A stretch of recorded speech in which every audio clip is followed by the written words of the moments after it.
Today, I have a collection of Reddit stories that I've read that only get worse. When I say they only get worse, I mean exactly what it sounds like I mean. Anytime these stories sound like they could get better, they don't. They just get worse. Nothing good happens here. So yeah, get some popcorn or, I don't know, take your melatonin gummy, because we're going to be here for 3 hours. Let's go ahead and get into the first one. The first story in this video is from r/no-sleep from user Peronium Poisoning. I knew a woman who never took off her wedding dress. Pauline was a sweet woman who lived across the street. We weren't close as kids or teenagers because she was around 5 years older than me, but our parents were friends. I think she babysat me when I was younger too. When my mother learned that Pauline was engaged, she sent me to help on the bridal shower. Poor mom. She thought I was like that because I was too often around boys and needed to learn to be more feminine, but she's got that backwards. That's when I first learned that Pauline and her soon-to-be husband had made a blood oath. The first to die comes and takes the other as soon as they can, she explained to me, swirling the ruby ring gently around her fingers. Isn't that too dramatic? What if you end up divorcing and marry other people? We won't. We're soulmates, she assured me. Her naivety made her incredibly beautiful, but it felt really wrong being 21 and thinking that I was so much more mature than a 26-year-old. I didn't pursue the matter, but she kept talking about him in a dreamy tone. Aiden would like this. I wish Aiden was here, and so on. Her dreamy tone almost made me believe that soulmates existed and that you could make the person you love the most follow you in death by just willing it. I met Pauline's friends, and we all ended up having some quality girl time. Pauline explained to us all how she believed that you can wake up in the afterlife and start controlling things with your mind. Of course your memories will be hazy, she clarified, but that's why we made the blood oath, so we can remember.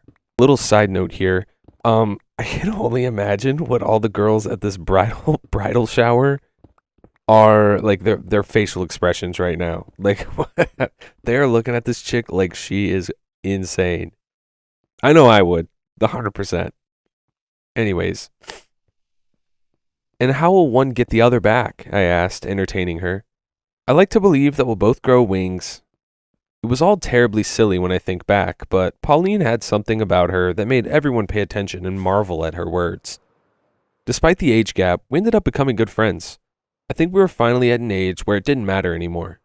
Since I was in college but lived with my parents and didn't need to work, I had a lot of spare time to accompany her to wedding dress fittings, cake tasting, and all the little things that were the world for brides. But Pauline was a pleasant bride-to-be and never freaked out. She was just thrilled about marrying the man of her dreams and wanted to make it pretty if possible. Little by little, I grew to understand her devotion to Aiden, and he was just as crazy about her, if not more. When they were together, the world felt like a brighter and warmer place. Like marshmallows slowly melting over my heart. The day of the wedding came, around a half a year after her bridal shower. It was neither a big nor a small wedding. It felt like both Pauline and Aiden were able to invite exactly everyone they wanted around on their happiest day. Not one more, not one less. I felt somewhat honored to be there. Still, the happiest day never came. When Pauline arrived, belated as any bride should, there was whispering and disquiet. Aiden wasn't there yet. Her smile didn't falter, because she was completely sure that he would never bail on her. But I could tell she was worried. The bridesmaids, her two closest friends since high school, started making calls to try to find out if the groom had a sudden illness. Soon they realized that Aiden's parents were there, but not his brother. They informed that their son was supposed to drive the groom as part of his best man's duties. When the devastating news came, everyone wanted to comfort her. Everyone wanted desperately to protect her precious heart, but it was too torn apart to notice anyone else. It was all too fast and scary. A sports car ran a red light straight into the Mirage. The man in the passenger seat was dead on arrival. The driver was taken to the hospital, but his state was critical. It was all so hard on everyone. Aiden's brother ended up surviving, but he'll be tetraplegic for life due to severe injury on his spinal cord. As far as I know, he's also miserable because he wished he could be the one who died. Right after the wedding that never happened, Pauline and Aiden's parents dealt with selling the house they had just bought, and Pauline continued living with her parents. They both still worked office jobs, so her other friends and I started taking turns keeping her company while they weren't home. I did my best to be there for my neighbor and friend, but she wasn't there. She was living in delusion, and the only thing you could see leaking into reality was her desolation. I never saw such a deep and heart-wrenching sadness. Pauline refused to take off her dress. She would spend the whole day by the window waiting for Aiden and the whole night crying because she missed him desperately. Every single day. She was hopeful it was a matter of time until he woke up on the other side and remembered to bring her along. That's why she wouldn't take off the dress. He had died in his wedding suit, so it was only natural that she was up to par. Her parents and every single one of her friends tried to coax her into changing her clothes. We promised she could always keep the dress close for when Aiden came, but she knew that we didn't really believe he would. It was like promising your kid that you'd buy them a Happy Meal some other day. No one dared to penetrate her grief and force her out of the dress. She spent the day in it, slept in it, even bathed in it. Since we live in a warm and arid weather, having it dry wasn't an issue, only everything else. The once beautiful organza and silk were now ragged, grimy, and smelling, but she still refused to take it off. She started to believe that Aiden wouldn't be able to spot her in the crowd if she wasn't wearing it. It was impossible to change her mind, and even though she was seeing a therapist 3 times a week, she wasn't improving. Her mourning and PTSD were turning into a darker, more permanent mental illness. She started talking to Aiden, then explaining to us that he was nearby, so she could feel him coming. He was just taking a while, because flying is really hard when your wings are newly acquired. Then one morning, she disappeared for good. No one saw her leaving, and no one saw her at all after that. The only thing that we were able to find in the small grove behind the house was her filthy wedding dress. It had 2 large holes poked on her back, like it had grown wings. After finding the dress, everyone who loved Pauline was relieved. Her mother readily admitted that she actually believed that Aiden somehow had come back to take her. Others weren't so fond of the supernatural explanation, but thinking that there was a chance that it happened brought us a sense of closure. It's not that we were happy about her death, but we conformed to the possibility of her finally finding her peace. She was an angel after all. Why wouldn't she grow wings and escape her flesh prison? The family held a beautiful memorial service in her honor, and slowly we all started moving on with our lives. Now, you might ask what I believe in. I would laugh bitterly because I don't have this choice to begin with. Being the person who spent the most time watching Pauline those days, it was only natural that I was the one who found her dead in the bathtub. Hiding and subsequently getting rid of her body was the hardest thing I've ever done. Tampering with the dress, though, was eerily healing. Still, I think that she would be pleased to know that I faked her rapture. A romantic and mystifying death fitted her more than suicide. The OP in this one, Pauline, her story is already terribly tragic, but the final confession makes it a lot more darker. What looked like a strange but comforting ending turns out to be a terrible secret hidden beneath all the grief. The next one is from r/horror stories, from a user named NoResort564. I'm a priest in a small church. Confessional light turns on every night at 3:07. I've only been the priest at St. Agnes for nearly 1 year. It's a small gray stone church, the kind that looks like it grew out of the ground. The town around it used to make steel, now it mostly makes problems. I put a line in the bulletin when I first got here. Confessions anytime, just enter the confessional and put the light on. I'll be there in a few minutes. I meant it, still mean it. So when the confessional light clicked on and the old buzzer woke me up at 3:07 a.m. last Monday, it didn't seem weird. I figured it was somebody in trouble, maybe one of the old widows who couldn't sleep. I pulled my stole on, crossed the nave in the dark, and slid open the screen. Bless me, Father, for I have sinned. Dorothy voice on the other side of the screen, the soft, quavery Midwest lilt. I'm here to tell you sins I've missed before, Father. This is a strange way to start your confession when you confessed just a few weeks before, but I just listened. Since my husband Harold got on pension, my life has become a nightmare. Seeing him every morning in the house, reading newspapers and drinking coffee without a care becomes hell for me. I liked him when he was away all the time. But there was no space for us in that house 24/7. He always said my cooking tasted like nothing. So I thought, well, why not give him something to complain about? Could have just added some salt. At first, it was just my urine. Okay. Okay. And his coffee and tea. Every morning while he read the news. Then I moved to rat poison, little pinches in the meatloaf. Nobody suspected nothing. I held his hand the whole time he was dying, and I kept thinking, finally. Last month, I went to the grave and I said, I win, you miserable bastard. Out loud. I said it out loud, and I meant it. It is so much better now, just me and my dogs. This confession took me by surprise. Cannot believe it. I'd seen Dorothy the day before. She always spoke nice about her dead husband. This must be a kind of bad joke. When I spoke back, I didn't get any response. I didn't hear when she exited the confessional, but there was nobody anymore. I got back into my bed, but could not close my eyes that night. Night 2. The same buzzing woke me up. My table clock says again 3:07. I didn't like it. This felt like a sick prank. I pulled on my stole and crossed the nave. The old floorboards creaking under my weight like they were complaining. The confessional light glowed in the darkness. I slid open the screen. Bless me, Father, for I have sinned. It was Tommy's voice. 19 years old, polite, always refusing anything more than $10 for mowing the lawn, no matter how long it took. I've been stealing from the poor box every Sunday after Mass. I wait until the church empties, then I take whatever's there. After that, I go behind the altar, on the carpet where the kids kneel for First Communion. I film myself. I need to do it, Father. If I don't, the big cross on the wall will lose her meaning. The cross needs me to do it. His voice stayed calm the whole time, almost bored. Tommy, you have to stop this. There's no absolution without true contrition. You need to.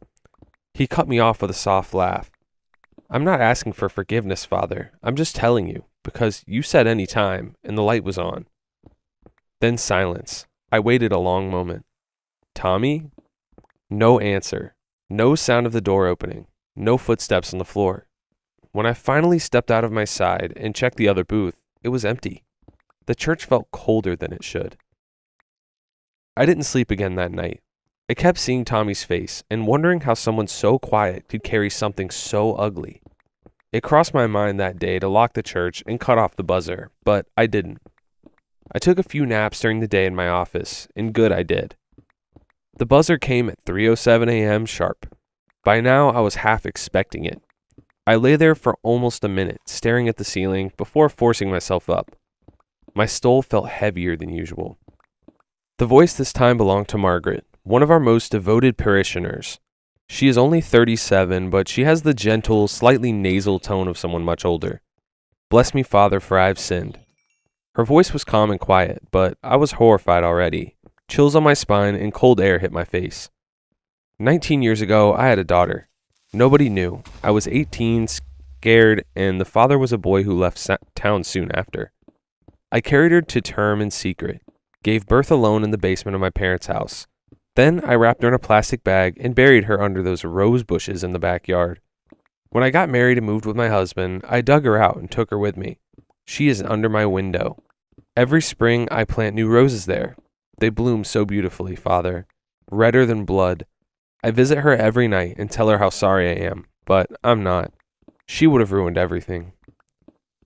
I see those roses every time I pass her street. It's impossible not to. She beamed with pride, talking about how well they grew. Her babies. Oh, God. I tried to speak, but my mouth was dry. These confessions start to affect me so much. They're so dark and sincere. I still hear her sometimes, Father. Little cooing sounds when the house is quiet. Sometimes she's crying, but she understands. I was young. Then she stopped. Same as other nights. No sound of movement when she finished. The booth was empty. I spent the rest of the night in the pews with every light in the church blazing. In the morning, I checked the booth. No speakers or something of that kind. Then I checked the cameras. Nobody entered or exited the church during the night. Only me. This is not a prank anymore. Later, I drove to the old pastor's house. He lives a few miles away, in Torrin. I explained everything that was happening, but no names. He was the pastor there before me for 42 years. When I gave you the keys to the church, I told you two things. Close the church after 2100 and don't enter the crypt at night. I know, Father, it was my way to make people more confident to come to church. The door into God's house should never be locked. Not on that one, son. You opened the door to something that should not be in. He was pretty aggravated by the events. What do you think is happening there, Father? The old pastor leaned back in his creaky armchair. For a long moment, he just stared at the floor, jaw working silently, as if tasting something bitter. Finally, he spoke, voice low and rough from decades of sermons and whiskey. Son, I never told you the full reason I left St. Agnes after 42 years. Thought maybe if I kept quiet, it would stay quiet too. Those lights, the buzzer at 3:07, they've been going off since the 50s, long before my time. Different priests, same hour. Always the same pattern. 3, 4 nights. Then a few weeks or months, nothing. The voices aren't liars. They're worse. The ones who smiled at potlucks, taught Sunday school, held hands at funerals while carrying graves in their hearts. The church didn't just grow out of that ground, boy. It was built on it. Steel mills brought the money, but from deep into those mines, something else came out. And sin that heavy doesn't just vanish when the sinner dies. You opened the door, you invited them to speak, and now they're confessing. They don't want forgiveness. They want a witness. They want you to know how really evil and wicked we all are. They want you to see that there is no difference between demons and us. Lock the doors at 9 like I told you. Turn off that damn buzzer. And whatever you do, do not go into the crypt at night. You don't know what is waiting for you down there. But what's so bad about the crypt? He looked up, eyes tired. I don't know, son. I was just smart enough to break only one rule. You still have time to leave. I stayed until the voices started sounding like people I buried with my own hands. Don't make my mistake. I drove back to St. Agnes in silence. His warning echoed with every mile. Lock the doors at 9. Turn off the buzzer. And whatever you do, do not enter the crypt at night. I have a feeling he's going to go into the crypt at night. By 8:45, I was moving through the church like a man putting his house in order before a storm. I killed the lights one by one, locked the big wooden doors. The buzzer, I hesitated only a second, then reached behind the panel and flipped the switch. The little red indicator light died. Silence swallowed the nave. I told myself it was over. 3 nights. Whatever walked these hours had made its point. Sleep came hard, but it came, until 3:07 a.m. The buzzer sounded. I sat bolt upright, heart hammering against my ribs. The switch was off, yet the sound cut through the dark exactly as before. I'm just a fool who thought the darkness would behave if I left the light on, and tonight I'm scared. I put on my clothes, took my crucifix, and walked the nave. Please pray. Pray for me. Pray for St. Agnes. What makes this one fit the theme so well is that every confession reveals something worse than the last. Like, until the priest realizes locking the doors was never going to stop whatever he let inside there. Next one is also from r/no-sleep from a user named Disney Security. I work security at Disney World. Well, I mean I did. I work in security at Disney World, the happiest place on earth. Typically, I wouldn't say where I work, as obviously there are some pretty strict rules about things employees can put online. But I just don't think I can tell this properly without that context. And honestly, I think this may be it for me anyway with this job. I just can't see myself working here any longer now. I've been with the company for 23 years. The first 20 years, I worked in the parks, nabbing shoplifters and rounding up people who were drinking too much for the heat. Occasionally, there'd be a fight to break up, but people usually kept it pretty mild. The heat and walking was getting too much for me the last few years, so I asked to be transferred somewhere with AC, and the company moved me to one of their resorts. While the working conditions were 110% better as far as climate and comfort go, the guest issues were trickier, mainly domestics. I guess the expensive and stress of vacation got to a lot of people, and I'd be called by neighboring rooms because some mom and dad were yelling at each other.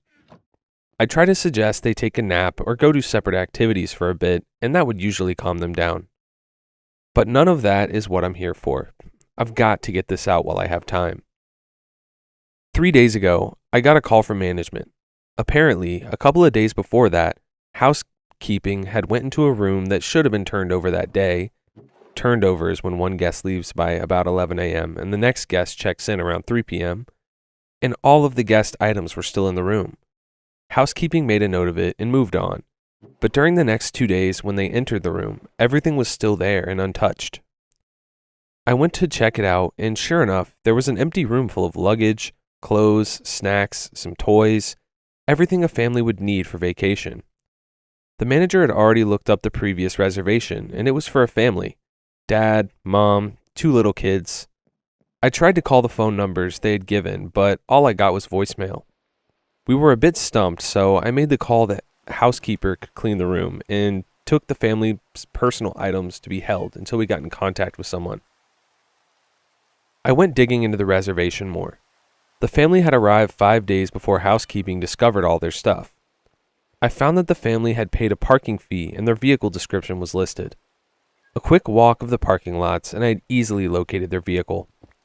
So that ruled out a car accident or them deciding to just leave all their stuff behind. Next, I saw that they had bought a dining plan. This is when a guest prepays for all their food. They're given a certain number of credits to use for meals. This family had only used 3 credits, and the last one was 2 days after they checked in. It appeared that the day they arrived, they got here late and probably just stayed on the resort.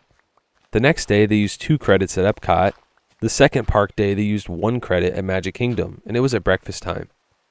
Now at Disney, we have something called Magic Bands. Magic Bands are worn by the guests and act as a room key. Park ticket, credit card, dining reservation payment, Fast Pass, and more. It took some work, but I was finally able to look up this family's Fast Pass history. The day they went to Magic Kingdom, they had breakfast at a restaurant in the park, rode a couple of rides, and then rode their last ride, It's a Small World, around 11 a.m. Then nothing. Finally, it was time to bring in someone else on this. I called an old coworker at Magic Kingdom and asked him to pull security footage for It's a Small World at the time they rode it, and I made my way over there. When I got there, my friend was very confused, almost distraught looking. He showed me what he found.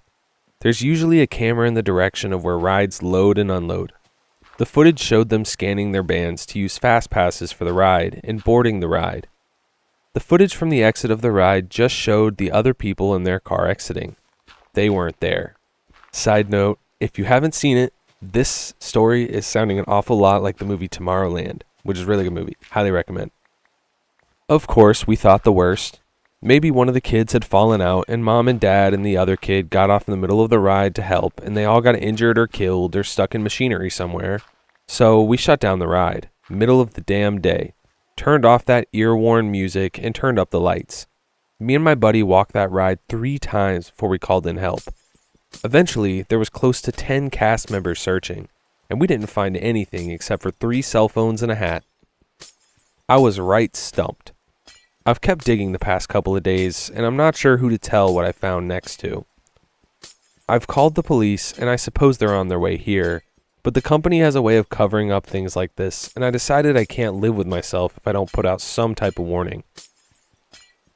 I kept digging into their reservation over the last couple of days, and today I noticed that they had purchased Memory Maker.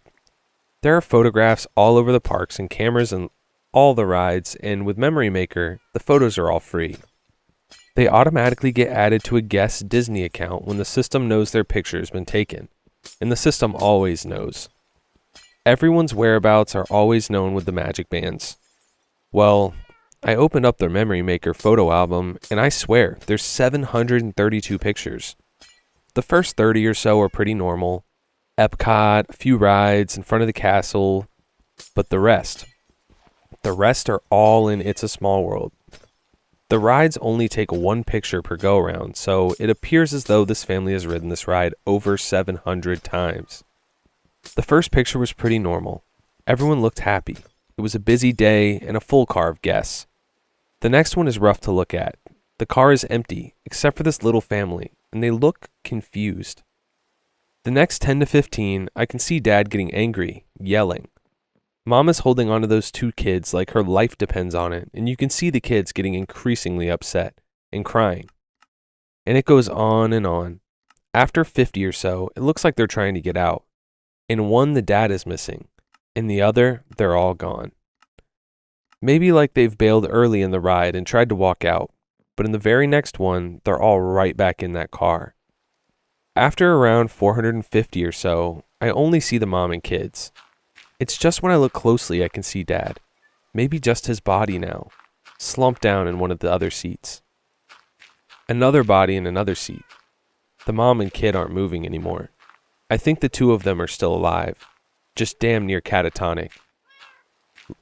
Looking straight ahead and pale. And y'all, I swear on my life, the dolls are moving or something. In some of these pictures, I can tell they aren't where they should be. I even saw one with a doll in the car with this family. I can't look anymore, or I'm going to lose my lunch. I closed the album. Its file size has increased since I closed it. God, are there new pictures being added? I see on security cameras that the local PD just arrived, so they'll take over soon. I wish I knew what was going on, but I also wish this damn thing had never landed in my lap. I don't think I'll be able to update this. After I talk to the police, I think I'm going to walk out of here and never come back.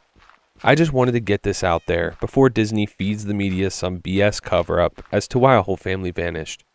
They didn't vanish. I know exactly where they are. Gosh, where do I even begin with this one? Every new picture makes the family situation even more hopeless than it was before, and the worst part is that the album keeps updating. They don't disappear, they're trapped in something that keeps getting worse every time the ride starts over. Anyways, here's the next one. It's from r/no-sleep from user Katrine Ciernan. Something went wrong with my heart transplant. I've always had a weak heart. Not just physically, I've always been afraid of my own shadow. It was unsurprising when the doctors told me my heart murmur wasn't just a heart murmur. A year of tests, a year of therapy, constant trips to the hospital, and I was finally told that it had been all for nothing. My poor weak heart wouldn't last till Christmas. It's a strange thing being told that you're dying. I didn't come to terms with it at first. I drank and I spent my money. I did reckless, stupid things because I was so damn scared. Then I got the news that a young woman called Laura had been declared brain dead and that I, the lucky chosen one, would be getting a brand new heart a week later. I drove to the hospital slowly, carefully, and readied myself for the ordeal that was to come. As I was laying in bed on the last night, the thought of Laura swirled around in my head and it wouldn't leave me alone. It was like her name was in flashing lights every time I closed my eyes. It was wrong, I know it was, but I had to see the woman who was giving me her heart. I didn't feel right not to put the face to the one who was saving my life. I knew her name, I knew what ward she was staying on. I'd overheard the two nurses discussing it. I wandered down the meandering hallways until I found what I was looking for, taking my time, making sure I didn't miss any name. I guess I had time on my hands now. In the second to last room, she lay in bed. A woman sat on the bed next to her, holding her hand, and my own weak heart stuttered. "Excuse me." I had no idea what to say to her. "I'm Jenna. I'm the person. I'm having surgery tomorrow," and what I assumed was Laura's mother stood up, and I could tell from the look in her eye that she knew who I was. "Thank you for visiting. I know it's strange, but a part of her is going to be living on in you. I wanted to meet you." I stood there, helpless and lost for words. Laura's mother beckoned me over. "Please," she said, "don't feel uncomfortable. It's what she would have wanted." I sat on the chair next to Laura. "How did she—" I broke off. It was too awful to ask. Laura's mother gave me a thin smile. She was a care worker. Looked after battered wives, abused women. Last month she met a guy and, well, I suppose years of training can't help you when you're in love. She ignored the warning signs, and he killed her. She dedicated her life to those who needed her. Laura's mother looked down. I don't know why I did it, but I reached over and held Laura's hand. I squeezed it. "I'm so sorry. I had a boyfriend once he was like that too. Someone like Laura convinced me to leave." Laura's mother gave me another half smile. I could see the tears in her eyes. Then Laura squeezed my hand. Tightly. She gripped me so hard that her fingernails dug into my skin. I recoiled, a look of horror on my face. Laura's mother looked at me calmly. She squeezes my hand sometimes as well. I think the doctors called it muscle spasms. Either way, there's none of Laura left in there anymore. I looked at the small crescent moons that had just started to bleed on the palm of my hand. The surgery went perfectly. I was wheeled to the recovery suite after it was over and done with. The raised wound on my chest covered by gauze. It was better if I didn't see it, I thought. I didn't need any more heart issues. I spent the first day doped up on pain meds, eating only a little and sitting up maybe 2 times. It was a long process, but they reassured me. Laura's mother came to visit me the day before I was due to leave. Her calm demeanor hadn't wavered, but I could see that she was suffering. She looked 10 years older, and her hand shook when she gave me a hug. "When are you going home?" "Tomorrow," I told her. "Please come visit whenever you want." I started to jot down my address for her, when out of the corner of my eye, a flash of blonde disappeared through the doorway. The same brilliant blonde as Laura's hair. "Ow!" I cried out suddenly. It felt like someone had sharply squeezed my hand so hard it had crushed the bones. Laura's mother rushed to my side, a look of concern in her eyes. "What's wrong? Is it your heart?" She stumbled over the last words, coming to terms with what she had said. I tried to reassure her and said I'd let the doctors know, and she left with a look of worry on her face. When I looked down, a new set of crescent fingernail marks were below the ones that Laura had made. 10 identical bleeding smiles. The taxi ride home was short, and before I knew it, I was back in my own flat. It felt strange to try and slot back into where I had left off. My life had been almost over the last time I had been here. I looked over the mess in the cardboard boxes, the remnants of the one night where I had tearfully tried to pack and store my belongings so my parents wouldn't have to do it when I died. Laura's heart beat so strongly it felt like it would come out of my chest. It did this all the time, and I realized this is what a healthy heart must feel like. So why couldn't I shake my feeling of unease? That night, I had a dream. Laura was in her hospital bed, but her mother was gone. I could hear my heart, Laura's heart, beating in my eardrums so loudly it was painful. I tried to cover them, but my hands were pinned to my sides. Some unexplainable force was moving me towards the motionless figure of Laura on the bed. Her lips were blue, and the windows had come open, whipping her blonde hair around her face. I was almost on top of her when her eyes flew open. They were milky white, the eyes of someone dead. "Get out," she rasped, her voice guttural. I could hear the heartbeat faster and faster, drumming until I thought I couldn't take it anymore. Then I woke up. The sound had been real. Laura's heart was so loud it felt like it would rupture my eardrums, and I screamed in agony, trying to cover my ears. It was useless. It was coming from some deep place inside me. I could feel it reverberating around the hollows of my chest. I stumbled out of bed, gasping for air, and tried to find my phone. I needed to call someone, anyone, an ambulance or my mom, anyone that would pick up. "Get out." It was a faint whisper over the hammering thumps of Laura's heart, a low guttural voice that sounded like it had been made by an animal, and I crawled to the door, down the hallway, choking on my screams for help. My neighbor opened the door, his eyes as wide as saucers at the sight of me on the floor, clutching my chest. He drove me to the hospital as I cried in the passenger seat of his car. After about 50 different checkups, the doctors told me that absolutely nothing was wrong with me. They told me my heart was regular, my blood pressure was normal, and that everything was going just swimmingly. I stood in the waiting area, wallowing in my shame and frustration. That heart didn't belong to me. My phone buzzed on the counter, an unknown number. Great, that was all I needed. More unexplained, scary things, like a stranger on the end of my phone. My voice sounded small on the line. "Hello?" "Good morning. This is the Thames Valley Police. We've called to report an incident that occurred in your flat at around 1:30 a.m. today." I felt a wave of embarrassment. "I'm so sorry. I recently had surgery and I wasn't feeling well. I had to have my neighbor drive me to the hospital, and I think I panicked a little in the hallway before I left." There was a small silence on the end of the phone. "I'm afraid this is something you might want to be sitting down for." I felt Laura's heartbeats, strong and calm. There was an incident of forced entry by Mr. Samuel Matthews. According to our police records, he's your ex-partner, and you filed a restraining order against him in September 2017. My blood ran cold. I did. He's in police custody. We found an automatic weapon on him, and we believe he had the intent to harm you. We have an officer currently stationed at your flat who can fill you in depending on how long your hospital stay will be. I thanked him and hung up the phone. For a moment, I leaned against the wall, the horror slowly spreading over me. If I had been in my flat 10 minutes later, he would have found me. Laura's heartbeats filled my ears again, but now they were gentle, calming. Her mother said she dedicated every part of her to helping those who needed it. I put both my hands on my chest, overwhelmed by my own gratitude, and listened to Laura. I like how this one keeps making you think something more sinister is happening, only to reveal that the heart never stopped protecting the person it was given to. Instead of the transplant becoming the horror, it ends up being the only reason she survives. Next one is from r/scary stories from the user trash_Tia, which we've read a lot of her stories on this channel and they're always really good.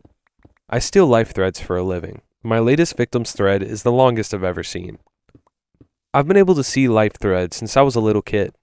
I always saw them as stardust, long, entangled threads trailing after strangers on the street. My job was to steal life threads for wealthy clients. Harvey, a recent NYU grad, had a life thread so long I was tripping over it, struggling to stay cloak and dagger. Admittedly, Harvey's thread was beautiful, a trail of stars tangled around his spine, separate threads branching out behind him. He was in high demand. "You're following me." Twisting around, the man himself was standing behind me, smirking. Harvey had dark, tousled hair, like he hadn't slept in weeks. Amused eyes drinking me in. But his life thread illuminated all of him, setting his veins alight. I could see every individual strand entangled around his heart, threaded through his brain, a burning orange light sparkling in his iris. I found my voice, my gaze glued to stray pieces of thread wrapped around his ankles. I had a moment of weakness that I was trained to suppress. "Your backpack is open." I nodded to his spilling books. "Wait, really?" He rolled his eyes. "Sorry, my head was in the clouds." The guy was grinning, his life thread glowing brighter. I pitied his naivety. "Can you, check I haven't lost anything?" He hopped into the alley, and I followed him. Harvey crouched to pet a stray cat. I saw my chance. Pulling my gun from my jeans, I stuck it in the back of his head. Life thread is alive. It's the beating heart to the human body, so I had to treat it gently. Knees. I shoved him down, and he flung his hands in the air. "Are you serious?" he hissed. "Just take my MacBook, dude." The hard part was removal. I told him to lay on his front and straddled him, pulling out my scalpel. A single incision to the nape of the neck, and there it was. Spider-like tendrils already bleeding from the entrance point. All I had to do was pull, and Harvey was gone. "I'm sorry," I whispered, ignoring his cry, his body contorting, when I tangled my fingers around the thread. Pull. It came out like a loose strand of clothing, coming apart, unraveling, and I watched that glow start to darken, to go out. It wasn't until I had a handful that I realized its color. In the veins, it looked like stardust. But this, whatever this was rotting, dark and wrong. Threads tangled and tied together. I could hear soft individual screams, cries for death hanging on to each one.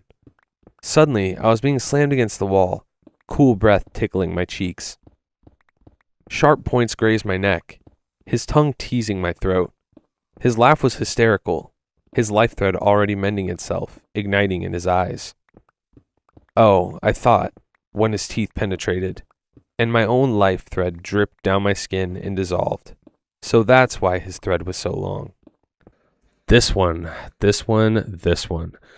It goes from a routine job to a complete reversal in just a few minutes.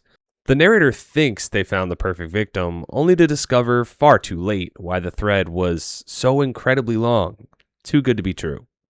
The next story today is called "I Watched My Uncle's Ranch While He Was Away, and I'm Never Going Back." I can only imagine why they're never going back. Anyways, let's begin. So, the past few days have been really stressful.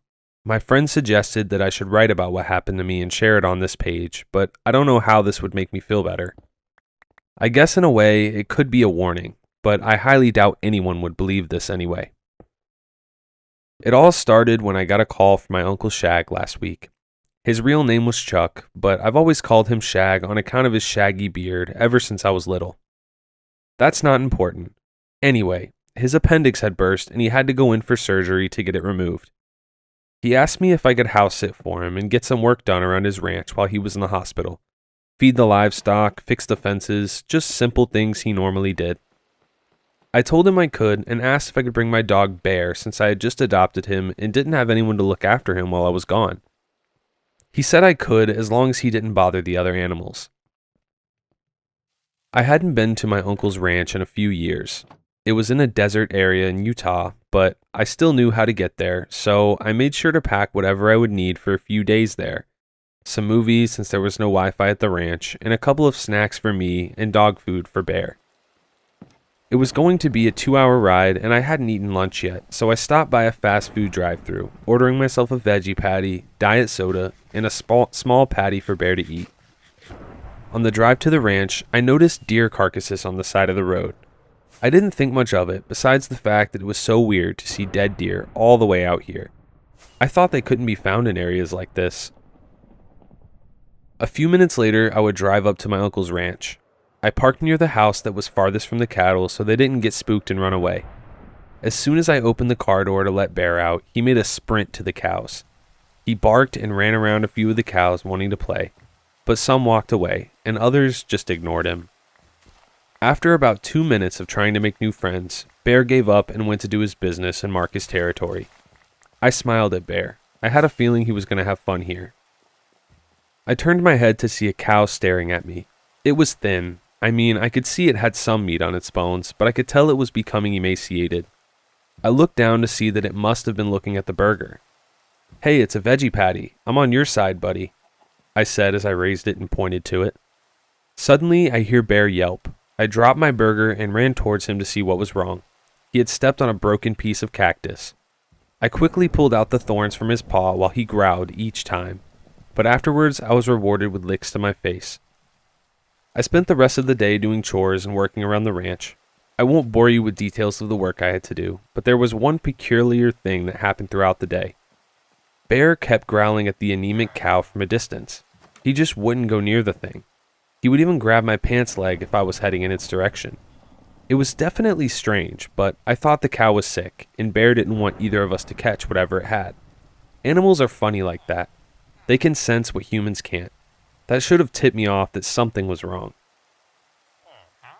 By the time I got dinner ready for Bear and me, the sun was already setting. My uncle left me a note telling me that his neighbor went grocery shopping before I came and left their number in case I needed them. There wasn't any Wi-Fi all the way out here, but there was a landline I could use. This is just like what the pioneers used back in the day, I joked to myself knowing no one was around to laugh. I had set Bear's bowl down and made my way to the living room. Uncle Shag didn't have cable, but he did have an old VHS player. As I set my food down on the living room table, I searched for something to watch. I ended up choosing Mel Brooks' Young Frankenstein. When that was finished, I rewound the tape and chose Monty Python and the Holy Grail to watch next. I ended up falling asleep during the movie. I looked at the clock, 12:09, past midnight. I hadn't finished my dinner, but decided to just have leftovers tomorrow. I got up and headed toward the guest room with Bear following me. I changed into a pair of boxers and got into bed. I fell right back to sleep as soon as I got into bed. I could feel the weight of Bear as he jumped on the bed and laid his body on my legs, using my stomach as a pillow. The last thing I remembered before I gave myself up to the sweet relaxation of sleep was petting Bear's head. I was awoken with the sound of a high-pitched yelp. I quickly got up and in the process woke Bear up as well. No, that's not right. It was more like he was awoken by the same sound. I thought it came from him at first, but a few seconds later we heard the yelp again. It was longer by a few seconds. Bear began to quietly growl as the yelp slowly went from high pitch to a lower tone. I looked out the window to see if it was a coyote. One of the chores was to set bear traps around the perimeter so predators couldn't hurt the livestock. I saw nothing to suggest that anything was out there. I left the guest room to see if I had left the TV on before going to bed, and sure enough, I did. It was just static. The yelping sound must have been coming from the movie before it ended and became static. I turned the TV off and made a mental note to rewind it in the morning. For the rest of the night, there was no other disturbance. Bear calmed down as well. I checked the time before going back to sleep, 4:44 a.m. Morning arrived with the sound of a rooster making its iconic alarming sound. I got dressed and made breakfast for Bear and me, scrambled eggs with a side of orange juice and dog food. I stepped out to get started with chores and was horrified to see the mutilated corpses of 3 cows. They were spread apart in front of fences, blood from each body colliding into one giant pool, and swarms of flies hovering over the remains. It's hard to talk about the details, but I'll try to be as thorough as I can. Each cow had its stomach ripped open, their entrails spilling out like stuffing from a worn-out toy that's been neglected over the years. The thing I had noticed was their throats. They had all been slit, as if they could keep them from making any noise. I was sick. The first thing I see in the morning is cow mutilation. I threw up. I ran towards the livestock, praying this was the only casualty. Luckily, it was. The rest of the cows were huddled together in a sort of protection formation. You see, for some herbivores that have young or sick members in their herd, they form a sort of barrier surrounding them so that predators can't get through to them. I looked around to see if there were any footprints of what had been there. Bear had come out of the house at this point, and he followed me as I searched for clues, but ended up finding nothing. No blood trail, no footprints. I looked over again at the herd. I saw the thin cow from yesterday. It was standing in the same place. If it wasn't moving its tail every few seconds, I would have thought it was a cardboard cutout. The only difference from yesterday was that its entire snout was missing. Oh my gosh. I saw something similar a while ago while I was watching this nature documentary about African wildlife. There was a zebra drinking water from a watering hole when suddenly a crocodile ripped its face off. To my shock, the zebra was still alive, but almost its entire face was missing, leaving only a gaping hole of exposed skull a few centimeters under its eyes. I thought how cruel nature can be sometimes, and what was in front of me was just another example. I went over to approach it, but Bear stopped me. He had jumped in front of me and growled for me to go the other way. It wasn't an aggressive growl, but more like he was warning me of something. I lowered myself and began to rub his head. "It's okay, Bear. I'm going to go get something to put that thing out of its misery. Then I'll get a shovel to bury the rest of the cattle," I said, still completely confused, not knowing who or what did this. I went back into the house to get my uncle's double-barrel shotgun. It was going to be a messy outcome for that cow, but a quick one. Just as I loaded the gun, I heard the sound of Bear snarling like a mad dog. I thought the culprit had come back to finish off the rest of the herd, so I ran out as fast as I could. I came back to Bear barking at nothing. Like he just chose a direction and started to bark like a mad dog. I noticed that the snoutless cow wasn't there anymore and thought that it wandered off to die on its own. I felt bad. I was about to end its life quickly so it wouldn't have to suffer any longer. Just then I realized something. Did whoever did this come back for the other cow? Is that why Bear is acting like this? I thought to myself as I looked in the direction Bear was barking at. I put the shotgun away and went to get a shovel and some bear traps my uncle had in his shed. I was disappointed to see there was only one in the shed. To my knowledge, I thought he had more, but one was better than none. When I came back, I put the bear trap aside and started digging graves for the cattle, after which I would walk towards the tractor. Cows weigh a shit ton, and I had a better chance at marrying a model than pushing one barehanded. Bear followed me and jumped into the search next to me as I drove toward the bodies.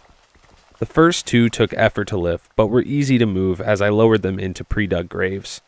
However, the last body was lifted without ease compared to the other 2. I lowered it back to the ground and got out of the tractor. I could hear Bear growl slowly as I went to inspect the corpse. I lowered myself and tried to lift the body. It was still heavy, but I could get it off the ground for a few seconds before giving in. I ended up dropping the body, making it topple to its side so it faced me. I was shocked when I saw it had no snout. I was sure that the only surviving cow had a snout missing, but that was nowhere to be seen. Upon further inspection, there was a very large slit down the cow's body. I brushed my fingers against it and saw that the slit opened like a purse.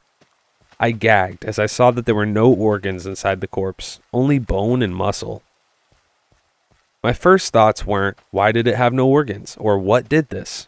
The thing I wanted to know most was, if this corpse was the snoutless cow, where did the other body go? I got a sudden chill and stood up to check my surroundings. The atmosphere felt off. Just then, I flinched as I felt the drop of rain on my forehead, followed by a few more as the sky began to grow dark and shower the land. I finished burying the last corpse and took Bear with me inside. Whatever work I had for the day could wait until tomorrow. A few hours had gone by, but the rain didn't let up. It was even starting to thunder, which I didn't mind, but Bear whined and hid in the corner. His personality compared to earlier was like someone had flipped a light switch in his brain. I fed both of us and was about to find a movie to watch, but the power went out. The only source of light I had at the moment was my phone. However, my uncle is prepared for times like this. I took a few candles from his closet and lit a few around the house. After lighting a third candle, I looked at the rain through a window. I couldn't see much but darkness and the occasional flash of lightning. I heard Bear whimper more and rubbed his back, letting him know that I'm here before I put a blanket around him.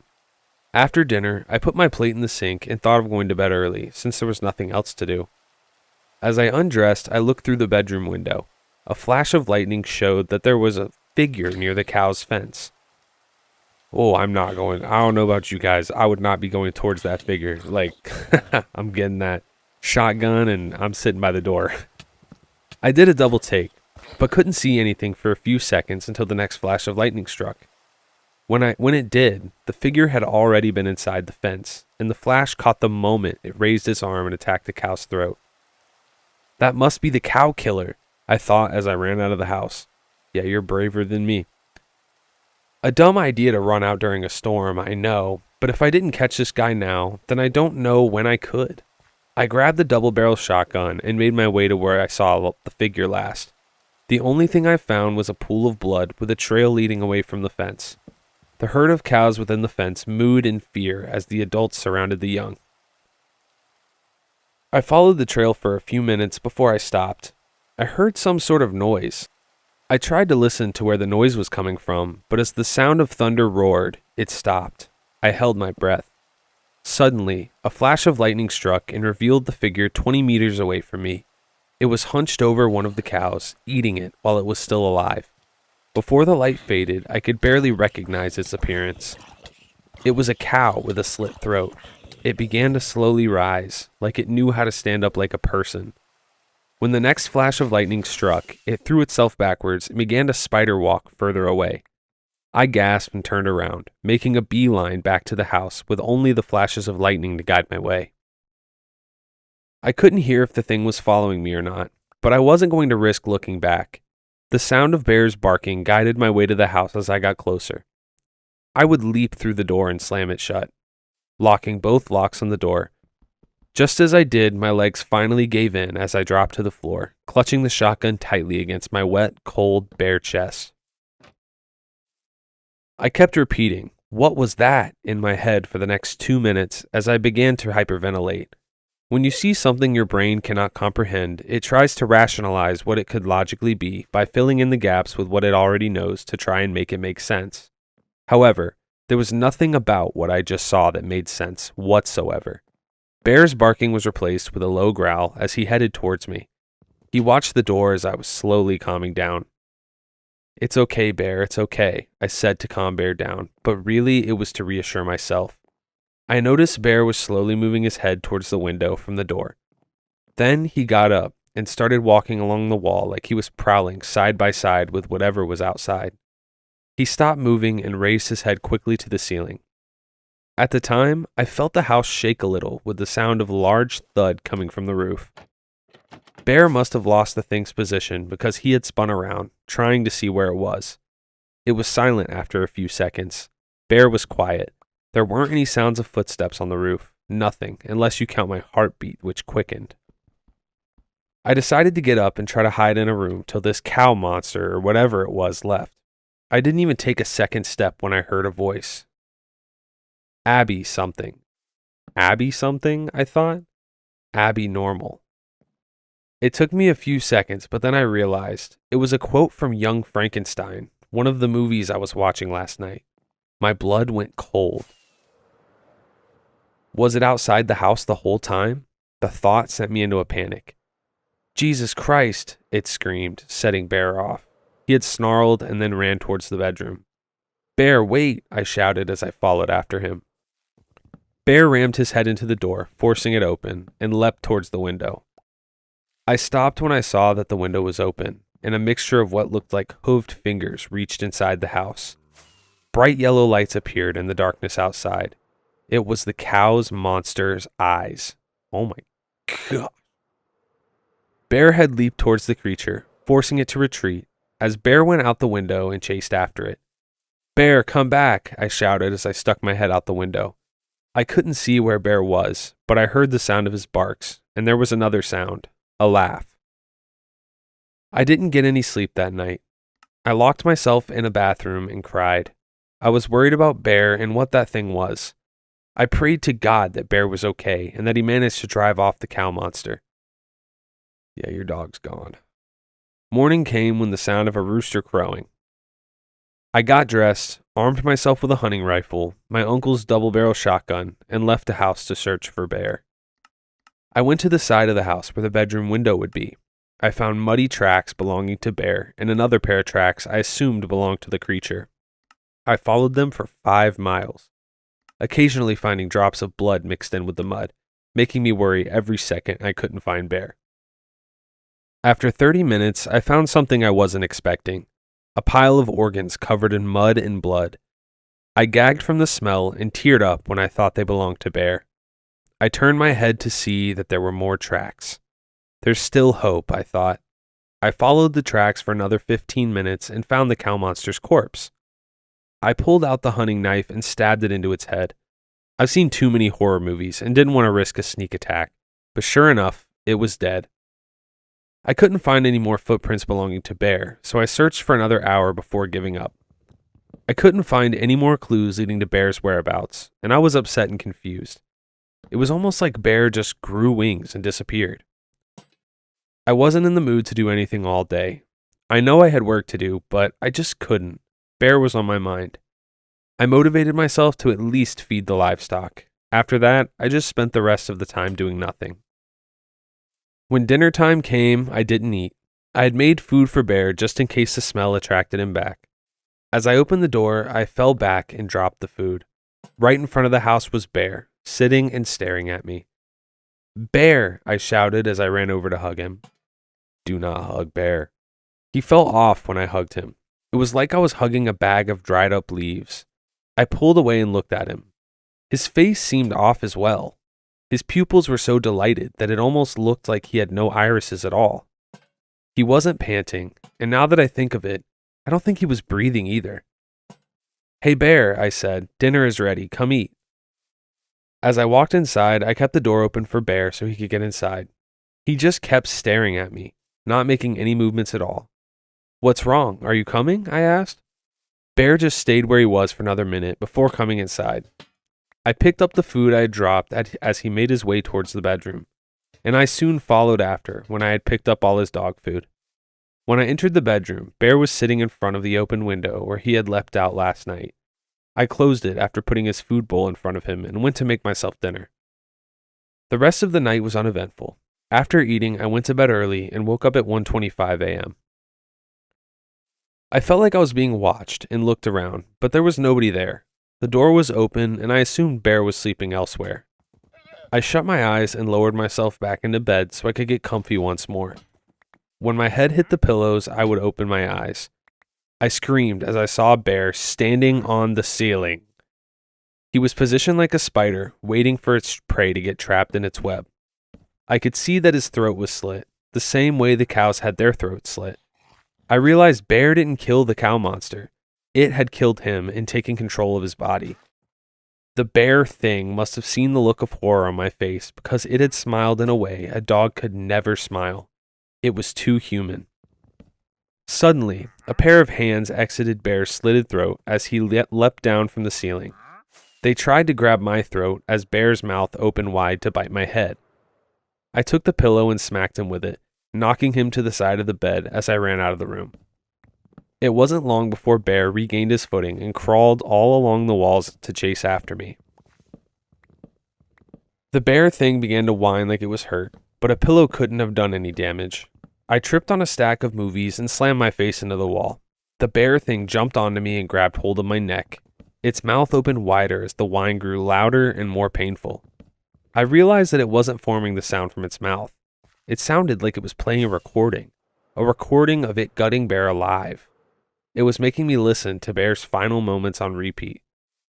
"What are you?" I shouted as I tried to loosen the hand's grip on my neck. The bear thing's mouth had shut on my head, digging its teeth into my head and chin. I was engulfed in the darkness of its mouth. Suddenly, I saw the same bright yellow lights from last night. The eyes were coming from inside the bear thing mouth. They watched me as I struggled to free myself. I started to cry. I couldn't do anything else. The whining continued and it set me off. I ran my head deeper into the bear thing's mouth. Its teeth dragged against my skull, but I had to loosen its grip around my neck. I slammed my uncle's recliner on top of the monster, which gave me time to grab my car keys and run to my car. I had no time to grab my other things or anything to defend myself. I slammed the car door shut and locked it before starting my car. I was able to get away with a bruised throat and a few scratches.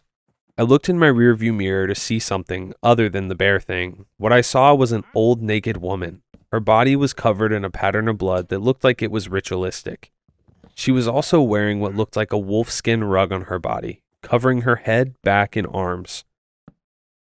My stomach turned as I realized this wolfskin rug she was wearing was Bear. She had skinned him and wore him like one of those Laplander animal hats. I was on the verge of a panic attack as I saw the woman get on all fours and slowly transform into my deceased dog. She ran opposite of me. I lost sight of her after a minute, and just as I did, I let all of my emotions out. The tears in my eyes blocked my view of the road. I blacked out as I hit a large rock and crashed, nearly throwing myself out of my car. I woke up in a hospital bed. Apparently, my uncle had recovered from his surgery and was on his way home when he saw me in my wrecked car. I was asleep for 3 days. The whole time, he stayed by my side until I woke up. He had all sorts of questions he wanted to ask me. I thought about my answers carefully. I thought nobody would believe my experience at the ranch and about the woman that wore animal skins and became them. So I told my uncle that a wild cougar had attacked me at his home and killed some of his livestock, including my dog Bear. My uncle was saddened from the losses, but was just thankful I was alive. I stayed in the hospital a few more days, my uncle never leaving my side. He drove me home after I recovered, and it was the last time I would see him alive. Dude, you wouldn't warn your uncle about this freaking skinwalker or whatever the heck it is? That's messed up. I sit here writing about my experience a few days after I attended my Uncle Shag's funeral. His ranch had caught on fire. I think he had been visited by the woman just like I had and defended himself the best way he could. My heart is filled with nothing but guilt and regret. I kept thinking that I should have told the truth, even if it would have sounded insane. I mean, would you believe me?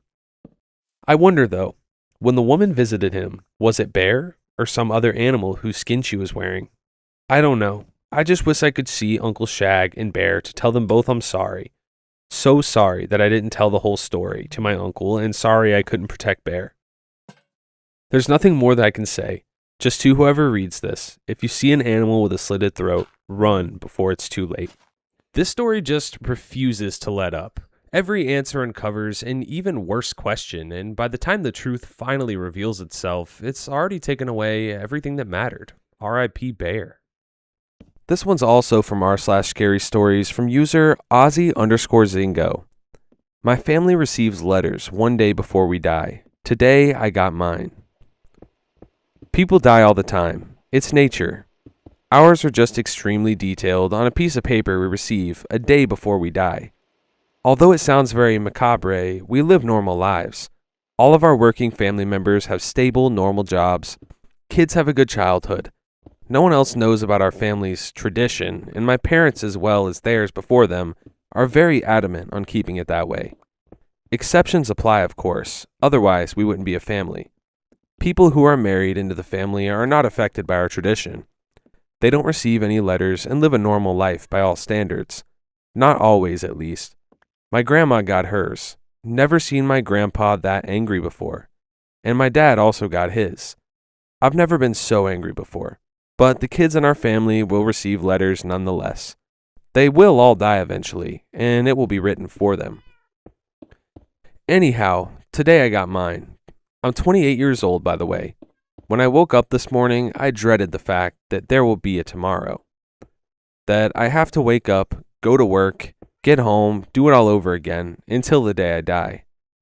Now, I dread the fact that there will be no tomorrow because I will die, and it's written in the letter sitting beside me.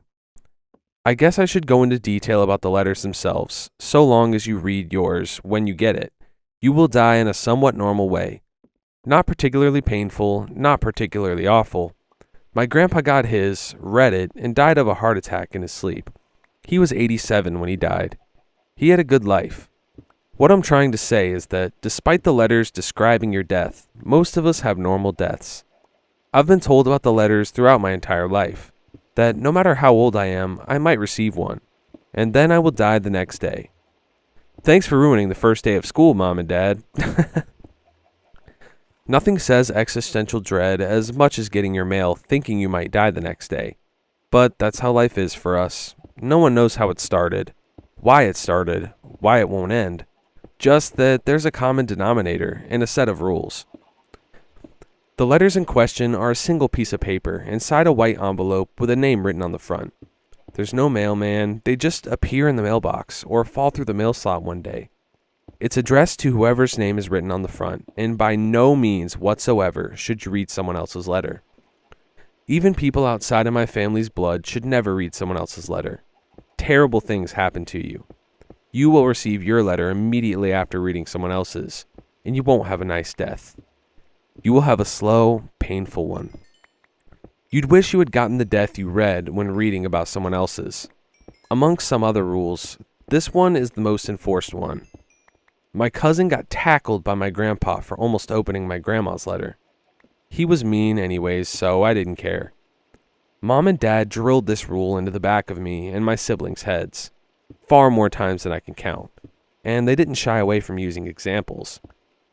A few decades back, my mom and her siblings were sitting around the kitchen table with their parents, eating and talking about how their day in school was.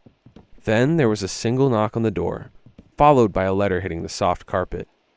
It was addressed to Jake, my mom's twin brother. He was 10. Her parents told him to go get it, open it, and read it to himself. He did, and started to cry. Despite the urge to read the letter, all of them comforted him and prepared him for the day to come by giving him the best last day that they ever could. Except my mom's older sister. For whatever bratty reason, she decided that she would read the letter. While my grandpa ordered pizza and my grandma started baking her son's favorite cookies, my mom and her sister were ordered to take care of their brother for the moment. As they were sitting around the floor, watching Jake's favorite TV show, my mom's sister leaned towards him and whispered, "What did the letter say?" Jake turned red and his eyes began to water as my mom shot her sister a concerning look.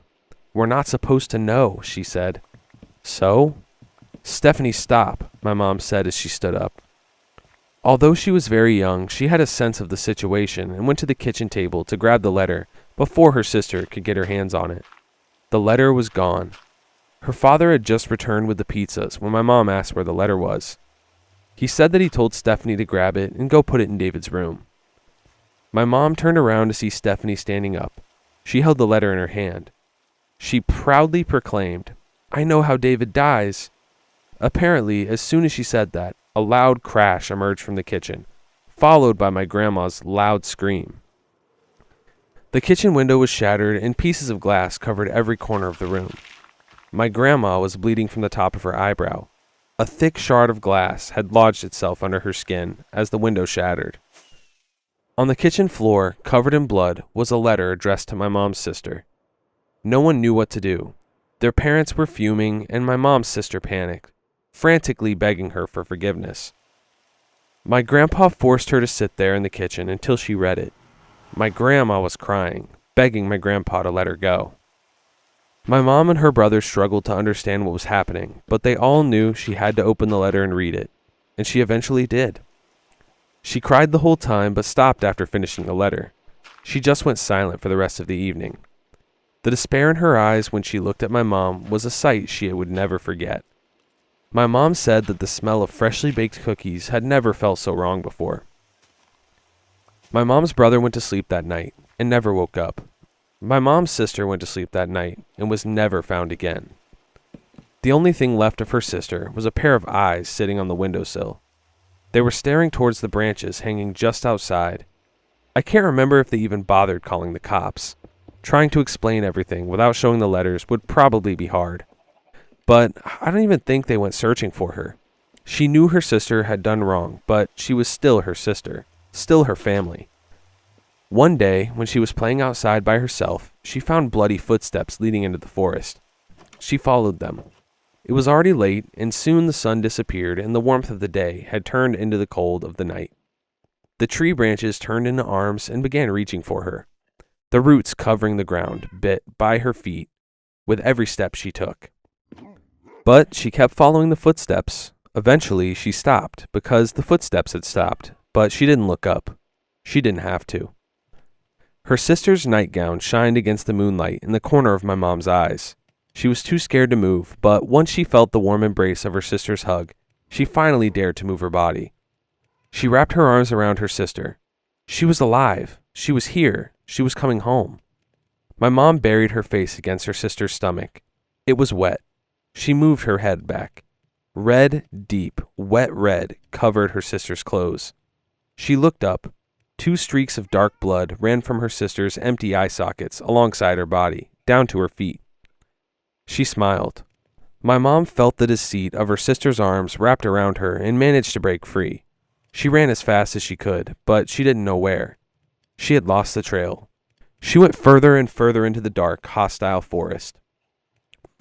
She said she can't remember how far she had gone or how long she was out there, just that she kept going, because she could hear her sister behind her, and she was getting closer. She crashed against the bushes, scraping her arms and knees. A large thorn bush suddenly covered her path, but she dove forward. Her sister's cries filling the air was the last thing she remembered before she woke up. She was lying on the backyard of their house, the sun slowly rising and forcing its way into her eyelids. She got up, went inside the house, into her room, and went to sleep. She woke up again to the scream of her mother, who was standing beside her. My mom was covered from head to toe in thick thorns, each burrowing and piercing her skin. Her parents had searched for her all night. They spent the whole day removing each thorn. My mom said this was the only time she ever saw my grandpa cry. She told them everything. My grandpa refused to believe her. She never forgave him for that. Hearing that story when you're 7 years old at your cousin's birthday party really leaves a mark. That mark has kept me from reading others' letters though, so thanks I guess. Our second rule is that you should never destroy or throw away your own or someone else's letter before or after they've died. In comparison to our other rules, this one doesn't have horrible consequences. It's more of a social aspect and, this happened, therefore they did this. Oh, he died in a slightly more horrible car crash? Must have been disrespectful against someone's letter. Oh, she didn't die immediately when the gun went off? Must have tried to destroy her own letter. And no matter how many times you destroy it or try to throw it away, the letter will just reappear.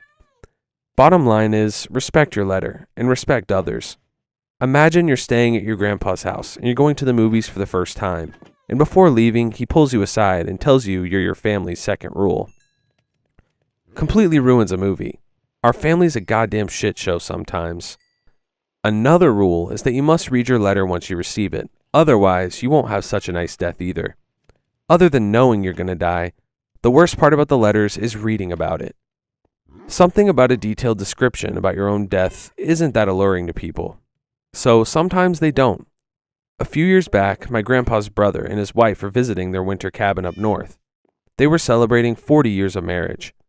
Late that evening, after getting home from a restaurant, the letter addressed to my grandpa's brother was sitting on the living room couch.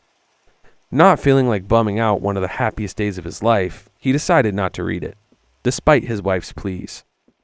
I guess he felt like he had lived a long and happy life and he didn't want to ruin his last day alive for himself. Who can blame him, really? After going to bed, his wife woke up in the middle of the night to the sound of what she would explain as furniture scraping against the floor. She was about to get up and investigate when the sound stopped, so she just went back to bed and figured it was the old wooden house complaining about the weather. She didn't think about checking in on her husband, who wasn't lying next to her anymore. When she woke up and noticed he was gone, she went to the living room and screamed. The scene before her was worse than you could ever imagine.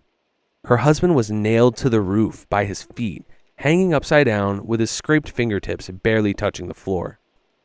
Blood ran down along his naked body from various holes on random spots and formed a pool of blood on the floor below his head. Thick shards of wood pierced his fingernails and went out the top of his fingers.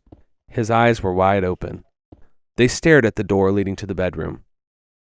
After a thorough investigation by officials that seemingly led to nothing other than suspicion of foul play from the wife, everything was cleaned up, and sure enough, significant amounts of floor were missing from just around where he had hung.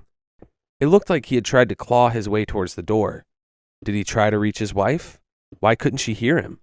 No one knew, no one asked, and no one dared to read his letter. All because he didn't read his letter. But what if his death was just exactly that? He still died in that awful way.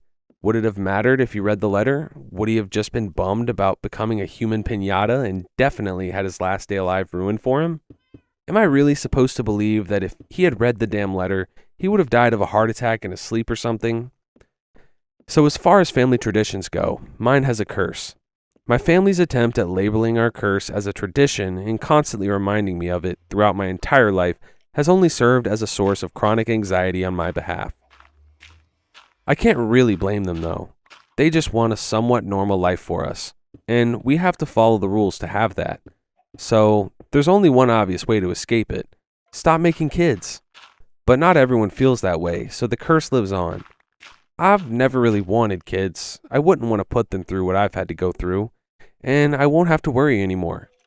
My entire life, I've feared the day I will receive my letter, but for once, I feel calm. I realize that there's nothing left to do, nothing left to live for. I can do whatever I want. This has gotten me somewhat curious. My letter is sitting right beside me now. I haven't opened it yet. I'm not sure if I intend to, but it got me thinking. Since it's my last day alive, I don't have much to live for right now, and our curse is sure to kill me anyways. What would happen if I read someone's letter after they died? This brings me to our family's fourth rule. Never read someone's letter after they've died. It's their letter and their letter only, even in death. But I've never heard of any family member actually doing it. I've never asked either, but the other rules and their consequences have been explained to me in detail since I gained consciousness. This is due partly to my grandpa and his predecessors. After someone has died, we put their letter in the chest. It's an old black wooden casket that stores all of our family's letters. It's guarded with a single key and belongs to the oldest son currently alive in the family. My dad just so happened to pass away a few months back. He had a tumor in his brain that was slowly eating away at him.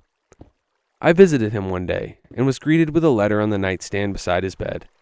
He was far gone in the head, but I wasn't prepared that he would have forgotten about our curse. As I sat down next to him and explained that he had to read his letter, he asked why. I told him it was a love letter from his wife. Can you imagine his joy and the way his eyes lit up when he said, "I have a wife?"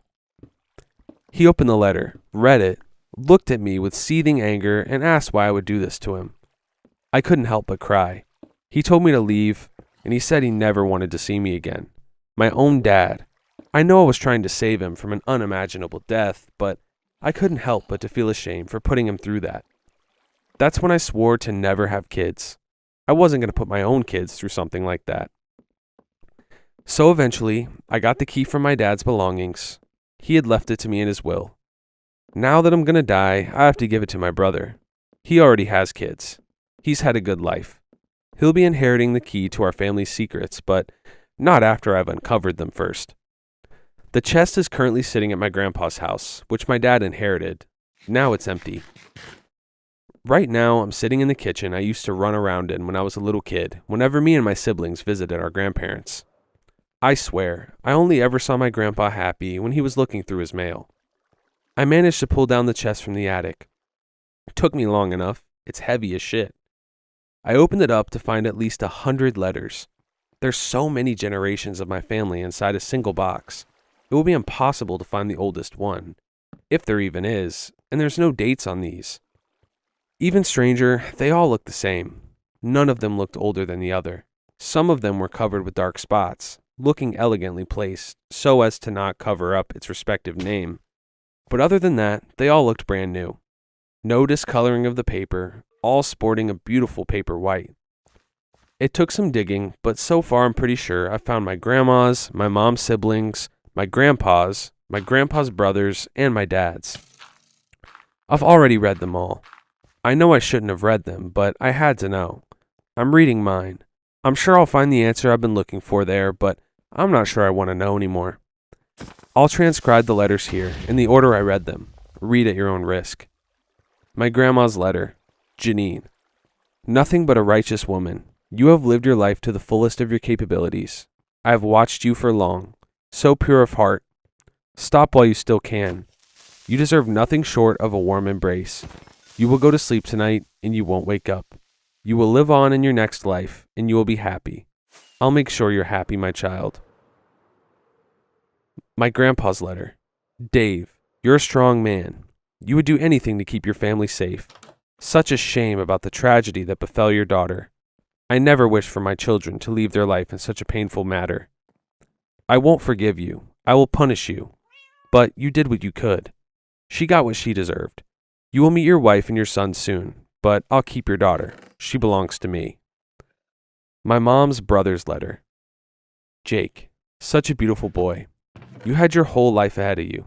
You wanted to become an astronaut. So pure and innocent.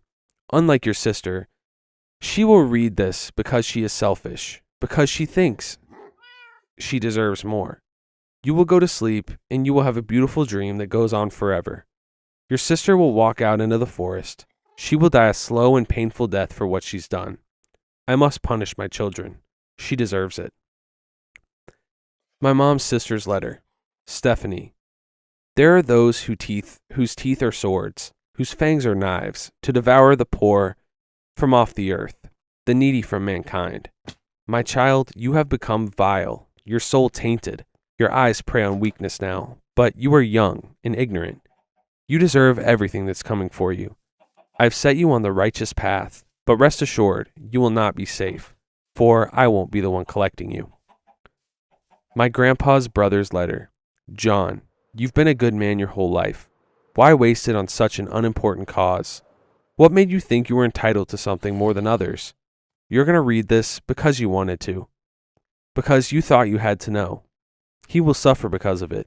John will slowly fade away, but I'll only let him go when I say so. It's all your fault.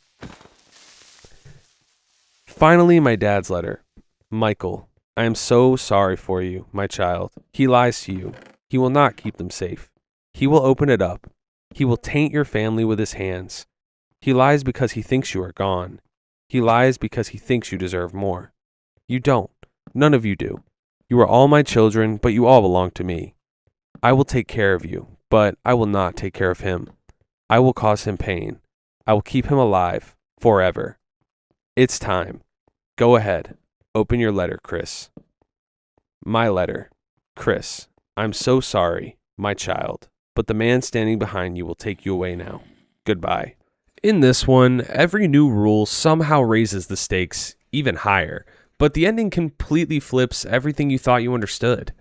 By the time he opens that final letter, you realize there's somebody behind him about to slime him out. Because his generational curse was always one step ahead of him. There wasn't no beating it. The next one's from r/scary stories from user Trash Tia. I thought my boyfriend was cheating on me, but it was so much worse. I lay awake, 4 a.m. Don't think about it. Don't think about it. Don't think about it.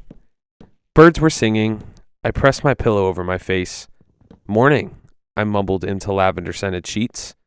3 days since I caught him kissing Kai. Don't think about it. Jet groaned into his pillows in response, a streak of annoyance in his tone. Part of me wondered if he'd have that tone if Kai were in his arms. I squeezed my eyes shut, suffocating myself inside lavender until I was choking on it. I couldn't control my voice. I couldn't control the sting in my eyes or the lump in my throat. Damn it. I pressed harder until I was sure. If I continued to apply pressure, I would lose consciousness. It wasn't anger I was feeling. If I was angry, I would throw the pillow at the wall. No, I wasn't angry. I was aware I was gripping the pillow, my fingernails scrunched up in its material. I was curious. Jet, I said again, unable to stop my tone hardening. I sensed movement before his warm arms found my waist, his lips brushing my shoulder in a kiss. He sighed, deep and heavy. Maybe it was an I don't love you anymore sigh. My mind drifted back to the day before, the pool party. I wasn't ashamed of showing him off to all my friends. I'd left Jet to mingle with the crowd. When I returned, 2 strawberry martinis in hand, it was just in time to see him making out with Kai Denver. The two of them swayed to the beat, bathed in neon light, their hands finding each other slowly, hesitantly, as I watched. I tried to push it out of my head, to snap back to the present, but the memory festered like curdled milk. Kai grabbed Jet's shirt collar and pulled him closer. They stood out in the crowd, Jet's thick brown hair clashing with Kai's sandy blonde. Kai's hands cupped his cheeks, eyes half-lidded, lips cracking into a teasing smile. His lips found my boyfriend's in a very slow, very real kiss, which, to my confusion, deepened. The two of them were lost in the crowd, in each other. I was sure if I hadn't made my presence known with a sharp cough, the two would have disappeared upstairs. They sprang apart the moment they saw me. Jet turned with a wide smile, a slow, spreading blush blossoming across his cheeks. Kai was slower. His hands lingered, deliberately, still clutching my boyfriend's shirt collar, even with his own girlfriend standing just a few feet away. Kai started it, I kept telling myself, but I couldn't deny Jet's grin. The way he leaned in again, hungry, almost desperate, his fingers threading, entangled in sandy blonde curls. Stop. I exhaled into my pillow, trying to banish the image of the two of them wrapped around each other, moving in sync, twin smiles and sparkling eyes, like the two of them. Fit. Jet had looked at me like that, right? Yes, of course he had. Don't think about it. Don't think about it. Jet, I said louder, exhaling into my pillow. It's 4 a.m., Isabel, Jet sighed.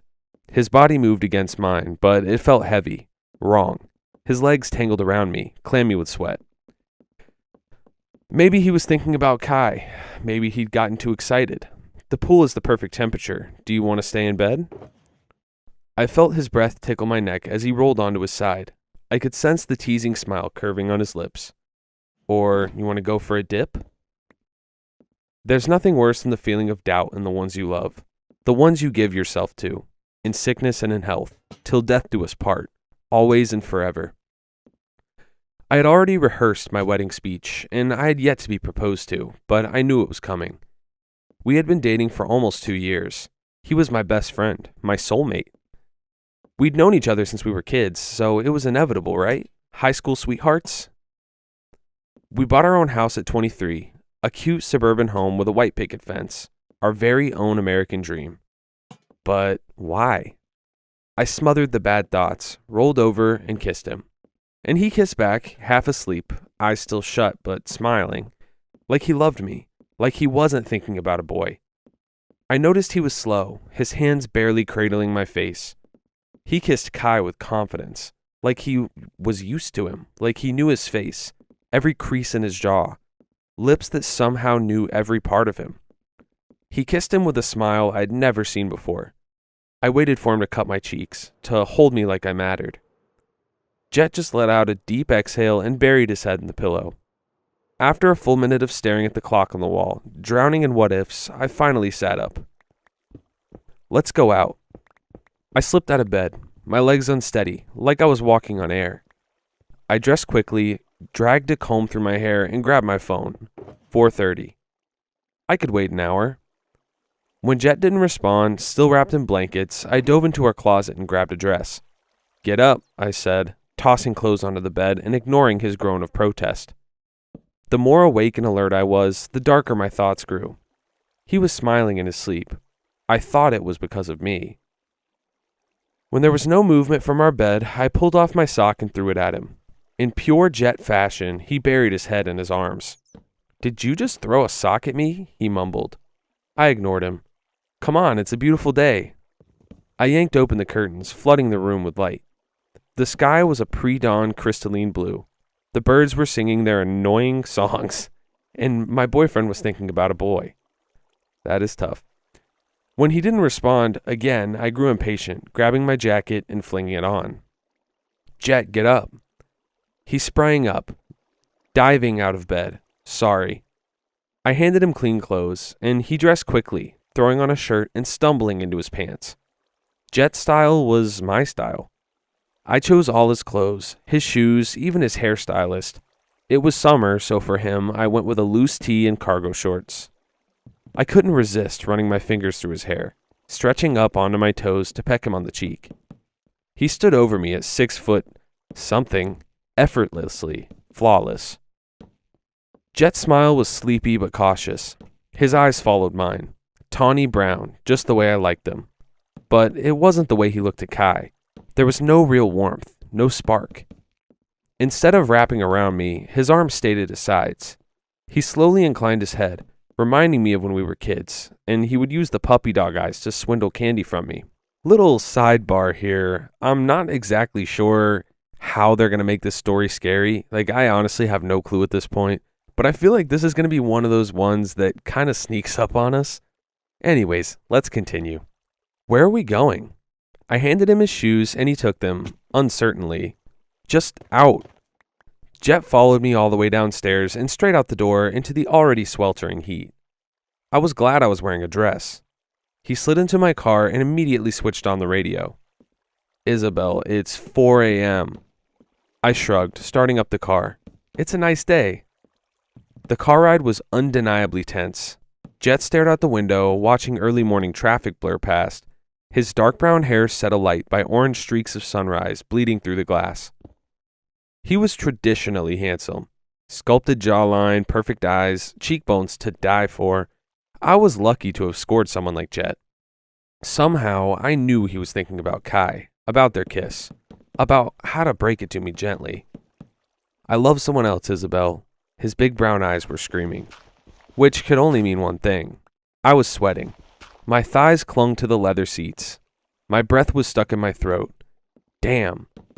I found my voice, the words that had been suffocating me, when Jet switched off the radio and turned to me like he knew I was drowning, choking on the words tangled on my tongue. "Jet," I said, keeping my gaze on the road. "Do you remember Adam?" Jet frowned. "Adam?" It had been 1,350 days since I lost my best friend. When I was 18, I craved perfection in a partner. I had grown up at the dawn of evolving technology, the ability to transform yourself into something more. Dad died when I was 5, and Mom brought home Leo the next day, and they had been together ever since. The relationship made me believe in true perfection, the perfect human for me. I wanted the perfect jawline, the perfect hair. It didn't end with looks. I wanted a personality that shined. I didn't expect them to laugh at my jokes. I just wanted them to laugh at their own, at themselves. But I also wanted them to be pretentious and a little rude. I wanted a guy who would gladly step on me, someone ditzy and intelligent. I was yet to find him.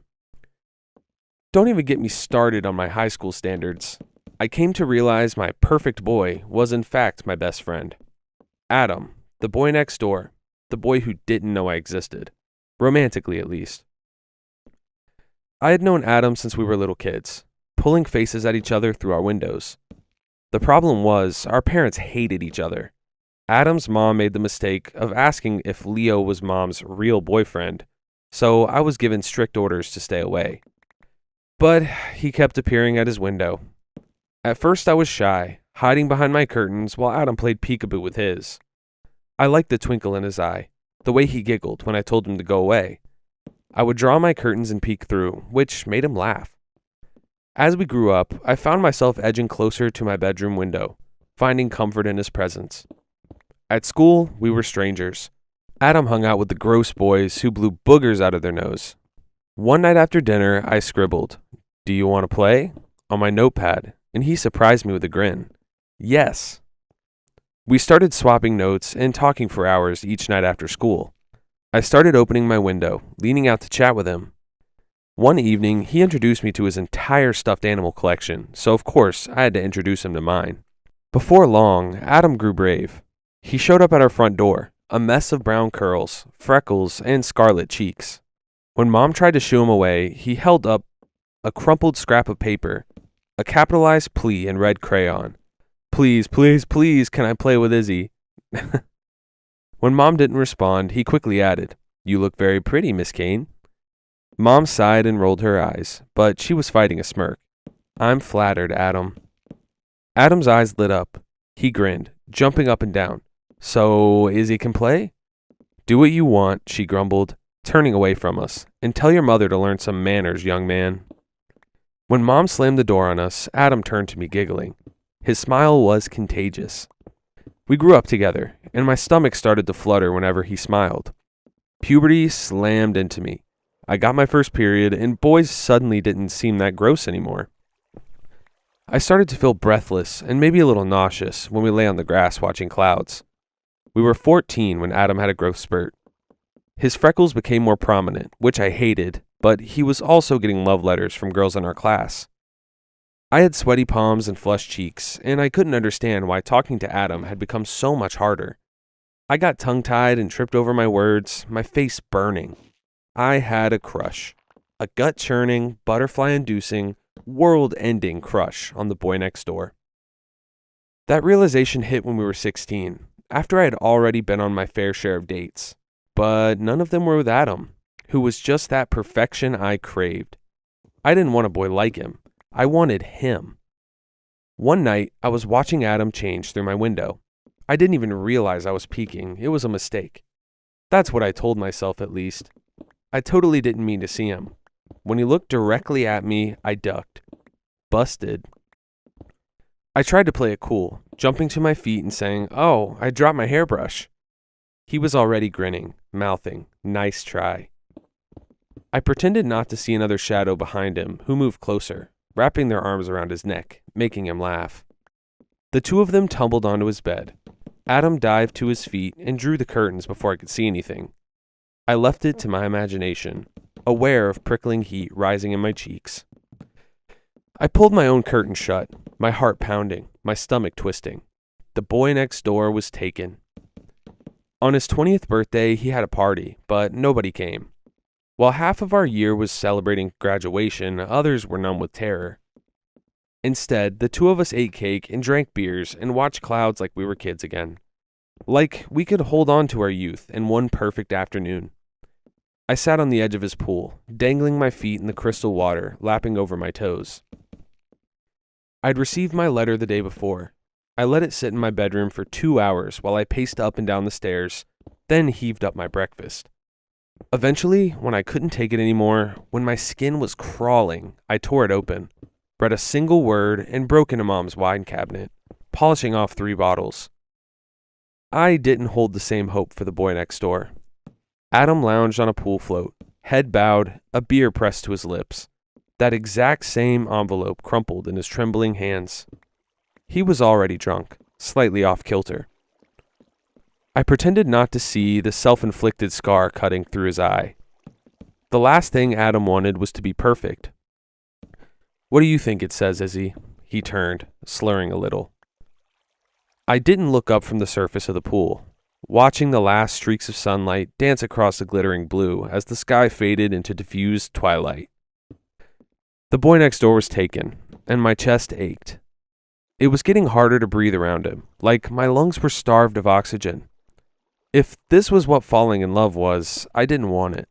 It was agonizing, cruel. It was wrong to feel like this about some stupid boy. I wanted perfect, and Adam wasn't. So why was I swallowing razor blades when I was with him? A never-ending push and pull between us. Adam was a virus burning through my blood, intoxicating my thoughts with only him. Telling him my feelings would be selfish. Telling him would ruin what we had. But keeping my feelings from him was just ripping my heart to shreds. Just open it, I said, kicking my legs.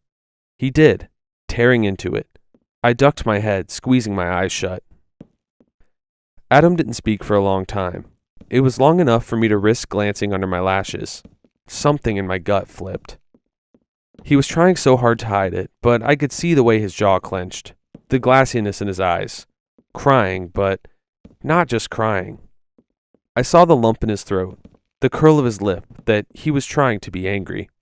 He wasn't angry. He was terrified. Adam didn't have to say it. I already knew what it said. I watched him stare down at his fate before he scoffed, screwed it up, and dumped the letter in the water. Rejected, he said with a grin, wading to the side of the pool and pulling himself out. He was shaking, yet still wearing that plastic smile. I guess I'm in the clear. Yeah, I said, hating myself for sounding uninterested, uncaring, when in reality, I think we were both fracturing. I was ashamed of how my gaze lingered where it shouldn't, on the sculpted muscles of his back, the way wet strands of hair stuck to his forehead and fell into the light green eyes. There was no way Adam McIntyre had been rejected, but still, I nodded and smiled, ignoring the way he kept swiping at raw eyes, muttering, I think I'm allergic to something in the pool. I'm going to grab another beer, Adam said, still putting on a show, still hiding behind a facade he knew I could see right through. He grabbed his phone from the patio, frowning at the screen. Want one? I saluted him with my soda. I'm good. There was one thing Adam was terrible at, lying. He fidgeted on his feet, unable to meet my eyes. When I heard the wet slap of his footsteps disappear inside the house, I slipped into the water and fished out the letter. It was barely legible, the ink already bleeding onto my hands. But all I really needed to see was the beginning. For the attention of Mr. Adam McIntyre, congratulations. You have been selected as a suitable candidate for Conversion Class B as part of AMOR, Artificial Matchmaking and Optimization Registry. Following biometric, psychological, and appearance evaluations, you have been awarded a compatibility score of 9. Please report to your local AMOR processing center by 0900 hours on Monday, June 24th for reconstruction. Failure to do so will have consequences. Your family will be compensated. You are strictly forbidden to engage in the following, henceforth before reconstruction: smoking, drug use, overeating, and sexual activity. Do not self-inflict injuries on your body. This includes brain-altering substances. These will not pardon you. We thank you for your contribution to a more unified future. From the Central Placement Authority Office of Social Alignment and Trust. Unity, Mr. McIntyre, begins with you. By the time I was finished skimming the letter, my heart was in my throat. I found Adam in his parents' basement, eyes squeezed shut, a knife to the curve of his throat. But he wasn't stupid. The letter was very clear. I couldn't do anything but wrap my arms around him. He dropped the knife, letting it hit the floor. Go away. Adam's voice was shaky, a warning, but I was used to his mood swings. I didn't let go, clinging to him. At first, he was stiff, arms hanging useless at his sides. Then, slowly, something in him broke. He leaned into me, burying his face in my shoulder. Bit by bit, the boy next door began to unravel. Damn it, he whispered, his words splintering into a sob. I held him as he shattered, sobbing and screaming, until his cries collapsed into broken whimpers. He clung to me like I was an anchor, and I felt helpless. Hopeless that I couldn't help him. I'm supposed to go to college, and I'm not going? Do you hear me? I'm not letting them do this to me. His laugh caught in his throat. Tears soaked my shoulder, warm, somehow comforting, and so human I almost let myself break too. I'll get the hell out of here, he whispered, his lips brushing my ear. An involuntary shiver ran down my spine. I've heard of what they do in those places. I've seen the videos. And your mom's boyfriend. He trailed off, but I knew what he was going to say. I did hear kids manage to escape. Adam's breath was warm. There's a European rebel group fighting for us, and if we can somehow get into Canada. Adam, I spoke softly, let's not talk about it tonight. I allowed myself to smile. It's your birthday. When he finally sank to the floor, curling his knees to his chest, I sank down with him. He lit a cigarette with a sigh. I rested my head on his. We sat in peaceful silence. I liked the feeling of his head resting in the crook of my shoulder. So, he murmured, taking a drag of the cigarette, what was your score? I ignored his question for a moment, focusing on the ignition of orange between his fingers. Are you even inhaling that? He groaned, tipping his head back, his gaze straight on the ceiling. I'm trying to. Adam passed me the cigarette, and I took a slow, uncertain pull. I immediately choked, coughing up smoke. Oh God, I waggled my tongue, the sticky taste of nicotine glued to my mouth. I handed it back, and he chuckled. We passed it back and forth for a while, neither of us inhaling, for both of us faking it. After all, that's what we did with candy cigarettes as kids. Growing up sucks. I scored an 8, I said to his earlier question. His expression crumbled, smile fading. Sounds like they don't find you attractive. I shoved him playfully, but he was right. I was assessed as average at an 8. According to my letter, my intelligence and nose brought me down from an 8.5. I silently thanked my mother and father's average genes. But that didn't stop the self-hatred, the constant need to make myself desirable. Jay was accepted too, Adam said softly, and my heart fluttered. He avoided my gaze. I'm not letting them do this to him. So, over the next few weeks, he planned. On the morning of his summons, Adam crawled through my bedroom window at 6 a.m. He was armed with his father's gun tucked into his belt, a backpack filled with essentials, and dyed black hair poking out from beneath his hooded sweatshirt. Get up, he whispered. When I tried to bury myself in my pillows, he yanked them away and tugged me out of bed. We have an hour until we're meeting Noah, he said hurriedly. So we need to go right now. Pack enough clothes, dump your phone. I sat up, swiping sleep from my eyes. Noah? He nodded, already packing my things into my bag. He's a survivor. Noah is driving us and some others to the border, and then we're getting a boat. He threw my backpack at me. Get dressed, now. While I tried to process his words, Adam grabbed my laptop. You need to dump this too, he hissed. You can't leave a trail. Adam moved to my drawers, grabbing sanitary towels and spare cash and stuffing them into my backpack. You'll need these. He moved to my sock drawer, pulling out underwear. Oh, and these too. Adam, I said. I had a bad feeling Operation Move to Canada was doomed to fail. He didn't turn to look at me, grasping fistfuls of my socks. I know it's a long shot, he whispered, but it's mine. I didn't know his plan, but a plan was enough. I was already prepared to follow him. Slipping out of bed, I joined him, snatching my panties out of his hands. His cheeks glowed crimson, but he was smiling. Adam flung up his hands. Sorry. I threw a sock at him, and he retreated with a smirk. Step away from the underwear drawer, I said. Stepping away, he muttered, practically diving into my closet. Adam and I packed everything we could, and I wrote my mom a note only she would read. We dumped our phones in a neighbor's pool and jumped into Adam's car. Jay, his boyfriend, sat in the back. Serena, a gray-eyed girl, also selected, squeezed next to him, blonde curls falling in willowy golden locks in her face. She had a natural kind of beauty, the type that was marketable, sellable. Jay's glittering smile and sculpted jawline made him irresistible. Adam's charm was what sold him. His eyes were his only flaw. I preferred brown. Serena and Jay were strong 9s for their looks. Adam's personality bumped up my own personal rating to 9.5. I realized, a sick feeling coiling in my gut, that I was among pretty corpses. I was the only average one, the only one allowed to live past 18.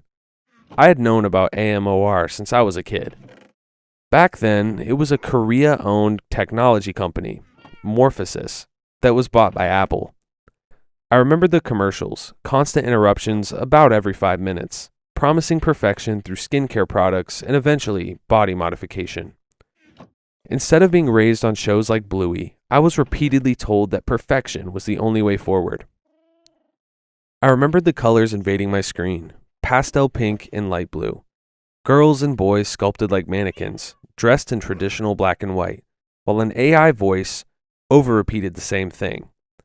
No flaws, only beauty. Find your one, who you're fated to be with. Be beautiful. Be you. Press X for a full consultation. With birth rates rapidly declining and billionaires worrying about future labor shortages, women were encouraged to have children. But according to my mother, there was no support, no financial aid, not even a stable income to raise a child. So, women rebelled by refusing to have children, and men retaliated by treating women as the second class. The government responded by punishing both and enforcing a so-called stable future. Through AMOR, the American government passed a federal law mandating that every 20-year-old who met the beauty standard must surrender themselves to reconstruction, ensuring perfect partners to birth perfect children. As I grew up, I started noticing them in public. Flawless men and women on the streets, like living Barbie dolls. I was afraid of them until Dad died and Mom brought one home. His name was Leo. He was purely a rebound. By the time I reached high school, the naturally attractive kids were already destroying themselves to avoid being selected for reconstruction. I was a freshman when a senior boy jumped off the roof. Acceptance letters still crumpled in his hand. Now, my best friend was expected to willingly walk inside a slaughterhouse. Adam was resilient, and that's what I loved about him. He wasn't going to surrender his body, his soul, for someone else's satisfaction. I was surprised that we didn't get pulled over, though Adam was careful. Serena came out of her shell, explaining she had a girlfriend back home who was planning to follow her to Canada. The atmosphere began to lighten, and by the time we were en route to the border, I was swapping socials with Serena, the two of us planning where we were going to go to college, while Jay and Adam playfully argued over which choice of radio station. It felt like we were on a road trip, just four friends hanging out, until Adam's phone rang. I met his frightened gaze, because he didn't have a phone. I watched him dump it in a jacuzzi. Grab the wheel, he told Jay, panicking, reaching for his backpack. He didn't find his phone. Instead, a small device wrapped in his clothes. Adam held it up, pinched between his fingers, his eyes widening. Damn it. Adam McIntyre, Serena Eastbrook, Jay Wednesday. The flat, robotic drawl sliced through the silence, making me jump. Serena screamed, slamming her hands over her ears. Behind us, two black vans swerved into position, blocking the road. By the order of the AMOR division, you have been selected for reconstruction following your assessment. Adam's knuckles whitened around the wheel. He slammed the car into reverse, only for a third van to crash into us from behind, jerking the vehicle forward. I was flung forwards, snapped back my belt. You are surrounded. Exit the vehicle now or we will extract you by force. Get out, Adam's voice croaked into a cry.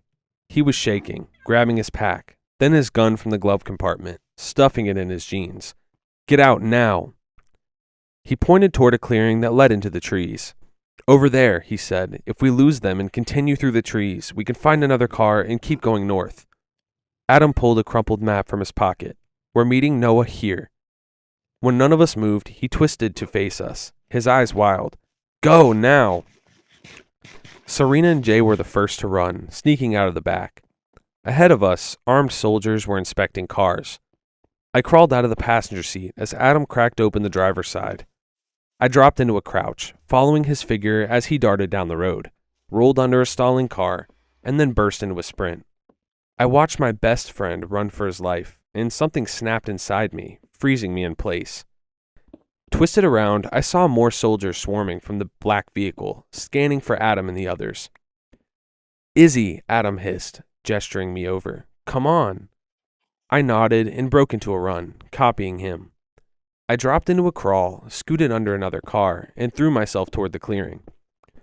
When I reached him, he grabbed my hand, but before he could pull me forward, I tugged away. And before I could stop myself, before I could swallow the poison rising in my throat, I told him I loved him, that I had always loved him. Adam was perfect, and he was mine. It was fate. Just like those stupid commercials, Adam was my fate. He was perfection, and he was meant to be with me. Adam's expression softened for a moment. Izzy, you know I'm... He swallowed, squeezing his eyes shut. We're best friends, he said, his voice cracking. Izzy, you know we are. You're, confused. I found my voice. Confused? Well, yeah, he said, his gaze flicking behind me. Come on, let's go. I'm not confused, I said. You don't love me, dude.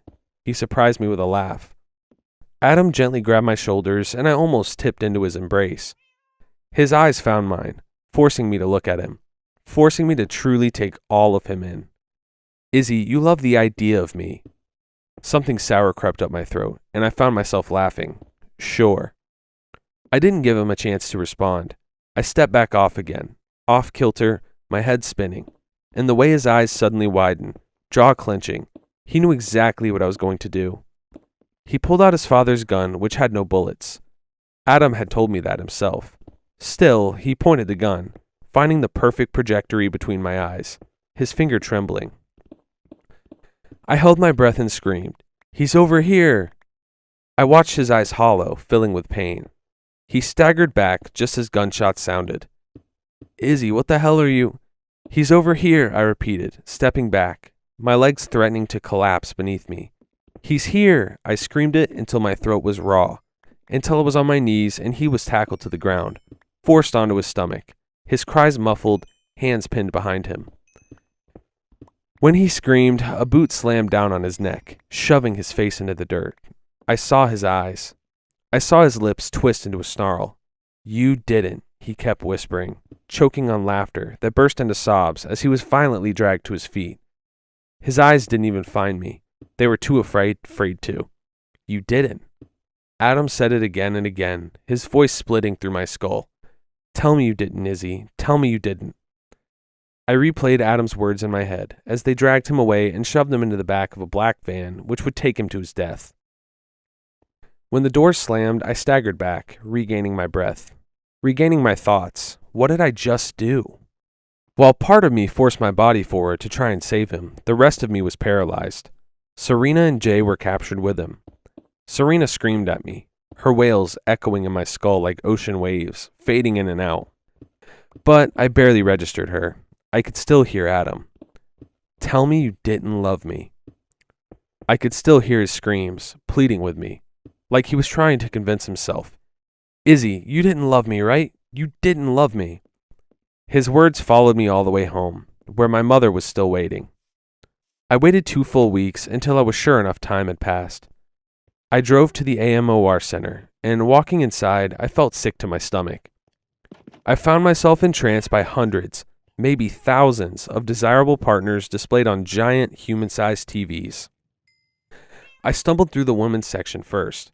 Serena was displayed with a seductive smirk, wearing a 2-piece bikini, her skin lighter, eyes an unnatural piercing blue. Her breasts were exaggerated, purposely sticking from lingerie. She was a human Barbie doll. Beach Babe was what described her. Hello, welcome to AMOR. Is there anything I can help you with? The male attendant in front of me, wearing a navy tie, was one of them. He too was sculpted, too smiley. I nodded. I'm looking for a boyfriend, I said. Can I see the new releases? His smile widened. Oh, of course. Are you not interested in our female releases? I didn't have the heart to look at Serena. Her original self still stung my eyes. I'm okay. He led me through automatic doors into another room. It was darker, lit up in a pale white glow. I noticed some of the displays were still black. A few were still being set up. I found him on aisle 3. He towered over the others. Adam, or the thing with my best friend's face, was perfect. His face had been shaved down, his nose sculpted. Adam's original curls were back, his eyes colored a deep, velvety brown, which brought out his smile.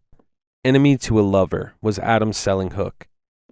Why don't you introduce me to your parents? I promise I'll be a good boy. The attendant stood beside me, still grinning. If you're interested in purchasing this one today, I'd advise against it, he said. These boyfriends were only processed a few days ago. So they're still a little, he shrugged. Well, reconstruction can be traumatizing for the brain.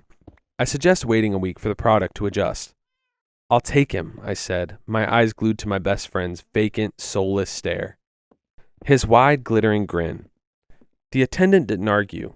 He led me to the checkout counter. I signed some paperwork, handed over my card, and before I knew what was happening, Adam was being led out to meet me. He was dressed in a white dress shirt and pants. No freckles this time, no flaws, just pure perfection.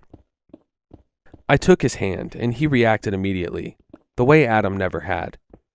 I could pretend it was our first meeting. Love at first sight, his hands cupped to my cheeks, his lips breaking into a grin. "Hello," he said. His voice was deeper, perfectly fitting his profile. "What's your name? I'm Unit 13446. Would you like to give me a different name? Please feel free to name me, and our lifetime bond will begin." "Isabel," I said, my voice shuddering. "My name is Isabel." "Isabel," he repeated with a smile. "I like your name." I found myself smiling too, overwhelmed. "Your name," I said, tears stinging my eyes. "Your name is Jet." "Isabel?" Jet's voice pulled me back to the present. I didn't realize I was crying. My boyfriend's expression was already frantic. In front of us stood a giant, looming glass building. AMOR, specifically the help center. I noticed Jet was stiff in his seat. "Isabel," he repeated as I gently pulled him from the car. "Why are we here?" I didn't reply, striding through the welcome doors. I kept a tight grip on his wrist.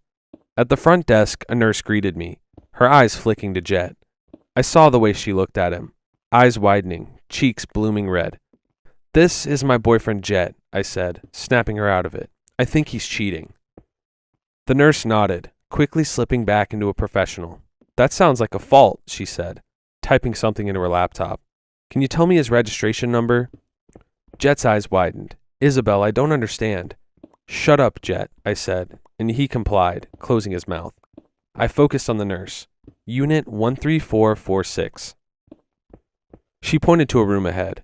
"Take a step in there," she said. "It looks like your boyfriend bot is malfunctioning."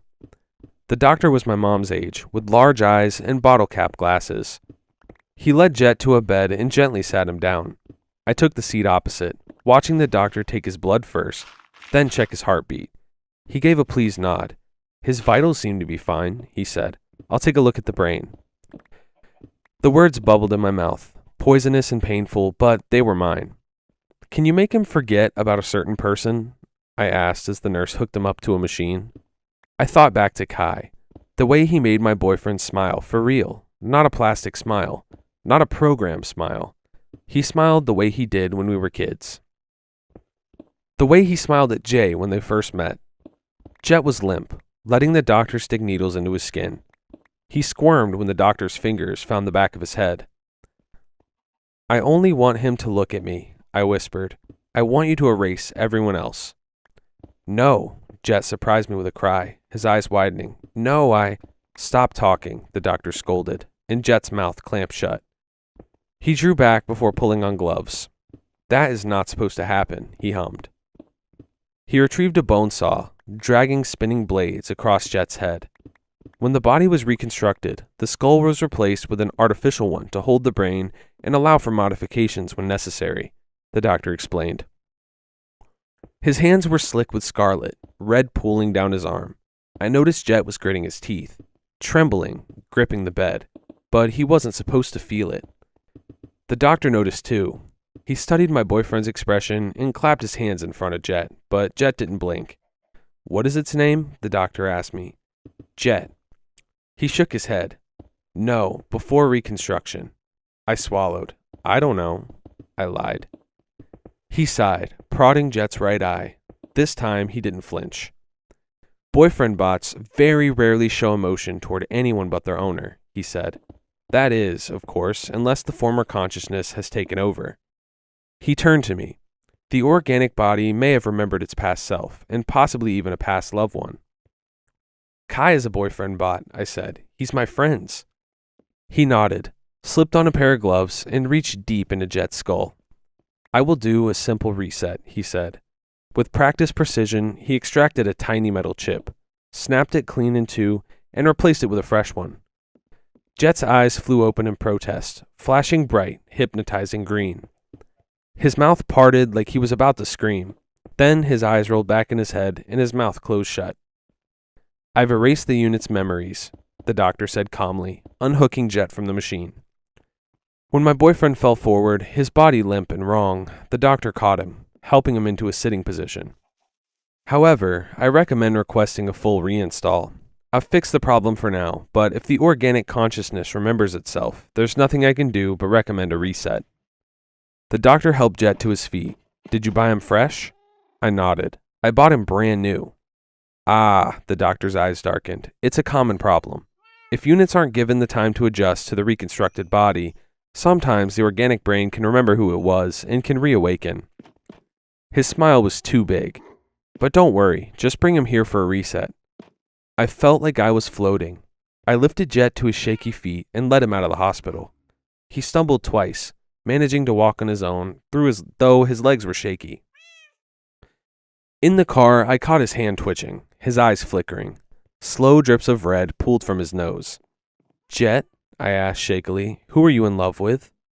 He didn't respond for a moment. "I love him," he spat through his teeth, his tone twisting. "I love Jay. Adam." I scooted back, my heart in my throat. Adam was still in there.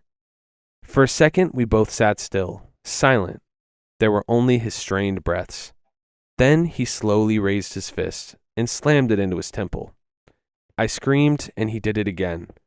A river of scarlet now seeping from his nose. A third time, and he was screaming, a raw, painful wail erupting from his mouth. "Izzy." Adam's voice was as broken as it was the day I let him get dragged away and turned into my fantasy. A fantasy who loved me. His half-lidded eyes found mine, glassy and so human. A wave of shame slammed into me. What the hell did you do to me? This one takes what feels like an ordinary betrayal and slowly turns it into something much, much darker. Every reveal completely changes your understanding of the story until you realize the cheating was actually the part that wasn't really that scary. This story is from r/no-sleep from user Saturdead. I must have dinner at exactly 6 p.m. It is really bizarre to look back on the past year and consider that there was a time when my life was simple. I have a different life today, and I would argue I'm a different person. I have to eat every night at specifically 6 p.m. If I don't, there are consequences. That doesn't sound weird at all. People eat at 6 p.m. all the time. Some earlier, some later. I can't do that. It has to be exactly 6 p.m. And if I don't, there are consequences. You wouldn't think there'd be, but there is. And yeah, it is as unusual as it sounds. It started about a year ago. My family was taking me out to celebrate finishing my education as a dental technician. I had technically already worked in the field for some time, mostly internships, but now I had it all on paper. I was officially done, and I could get myself a real job. I had a couple of places lined up. My mom was really excited about it. She booked a table at a pretty pricey downtown restaurant. You need to book it at least 1 or 2 months in advance, especially if you want a weekend or evening slot. Not only did she do that, she booked it with space to spare. Mom, Dad, my girlfriend Amy, my older brother, and my grandparents. One big outing. I was a bit nervous about the meeting Amy. It was their first time, but I figured it'd be fine. We got there around 5:30 on a Friday. I'm not going to out the restaurant. I think they're closed now. But it was this nice downtown place. Slightly elevated with an outdoor terrace. They had 2 bars and these big booths for parties of up to 8. When we got there, they showed us inside, asked us to take off our shoes, and sat us down at the table. You guys ever been to a restaurant where they ask you to take off your shoes? That's new. I've never heard that. First thing they did was go person by person and wash our hands at the table. The appetizer was meant to be eaten with your hands. Dino nuggies are supposed to be eaten with your hands too, but I don't see anybody doing this big preparation. That was the kind of vibe we were walking into. Just for contrast, I'm not into expensive stuff. The whole reason I got into dentistry at all is because I used to be anxious about tongues. I started reading about them just to kind of demystify them, and all of a sudden, it became an interest. Then I went from tongue to teeth. But food-wise, I'm a ramen noodle kind of guy. I'm not really about the whole washing my hands with eucalyptus water thing. We had a couple of drinks, some laughs, some appetizers. They had this shrimp thing they served with dry ice that made the whole table look like a cloud. The chef was apparently a big thing. I think I've seen him on TV a couple times. Let's just call him Chef Mike for reference. It'd be too easy to identify him if I gave you the real first name. We saw him a couple of times that day. A lot of people were running in and out of the kitchen, and if you listen closely, you could hear someone yelling in the other room. As the dot closed in on 6 p.m., a waiter put down a plate right next to me. No one else got a plate like that. It was a kind of zesty halibut with haricots verts and asparagus foam. When I looked up, I realized I'd been served by Chef Mike himself. "For the birthday boy," he smiled. "It's not my birthday," I smiled back, "but thank you. Pardon my assumption, may I ask the occasion?" The others at the table chimed in. My grandparents were talking about how inventive I was as a child. My mother straightened her back and started talking about my excellent oral health. Amy was clinging to my arm, a bit overwhelmed about the whole outing. She's not a fan of strangers. Chef Mike just smiled at me. "Then you must have a refined palate," he said. "Please, it's on the house." A clock chimed in the background. 6 p.m. on the dot. I took a bite. I'm not going to say the halibut was the best thing I've ever had. It wasn't. It was good though. Buttery, smooth, with just enough texture to stick to your tongue. The foam did a lot of heavy lifting. It was just a couple of bites, but I really enjoyed it. There wasn't really much more to it. We had a lovely dinner and dessert. Then, as we called it a night, Amy and I took an Uber back to our place. That's when I noticed something curious. Someone had sent me money, $80. Now, it's not a lot of money, but there was no name or note attached to it. I figured it was my parents wanting to give me a little extra to go out with Amy, but I wasn't sure. I chalked it up to miscommunication and sent out a, "Hey, thanks for the $80 in the family group chat, and no one responded. I didn't really think about it. The next day, I was back to slurping up a pack of ramen noodles while doing paperwork. To be a bit extra fancy, I added some fresh bell peppers. I was halfway through an article when I got a notification. $65, no name or note attached. Strange. Not just that I got money again, but that it was a different amount. I sent out another message in the family group chat, thinking maybe my grandparents were the ones who sent it. Maybe they thought the first one didn't go through. I could only speculate, but the group chat stayed silent. Over the next few days, I noticed a couple of things. First of all, there were days when I didn't get any money at all. I did get a couple more deposits though, but only days when I had dinner at exactly 6 p.m. It was the only common denominator. Ramen with bell peppers, I know, twice a week, got me another $65. Fried chicken and rice got me $70. Add some curry sauce and have it again the next day. It got me $73. The sums would differ, but I would only get something on the days where I ate at exactly 6 p.m. The thing is, it was fast and consistent. I could be sitting at home, chilling in front of the TV, and I'd get a notification, but only if I was having dinner at 6 p.m. This brought me to a couple of uncomfortable realizations. First off, the sums would differ depending on what I ate, meaning there was some kind of rating system. And second of all, and maybe more importantly, someone could tell when I was eating. Someone was somehow observing me eat. This triggered all kinds of paranoid responses in me. I would stop eating out of spite. I would bring Amy over and ask her to check outside for someone watching me through the windows. I borrowed a strong magnet from a local magnet fisher to check if I got any bugs on me. All of it turned out nothing. I think the only thing I managed to do was convince Amy that I was getting paranoid. She wasn't too happy about it, but I think that's just because she worries. She's a worrier. One day, I decided to test it all further. I locked myself inside the bathroom, turned off the lights, and hid behind the shower curtain. I had a microwave waffle with some vanilla ice cream in a bowl. I took little bites at exactly 6 p.m. and listened for notification on my phone. My hands were a bit shaky. I was so focused on listening for that sound that every creak and groan of the apartment building sent sparks into my chest. As soon as I finished the bowl, the phone beeped. $45. I couldn't even see my own hands. Unless someone was using infrared or sonar, there was no way they could see or hear what the hell I was doing. Something wasn't adding up. I kept experimenting over the next few days. I tried to test the boundaries of what counted as dinner. Soft foods like drinks and slushies and marmalade didn't count. Neither did snacks like chips or crackers. It had to be something substantial and traditional. I tried going the other way around. I got this really nice cut of beef from a local butcher.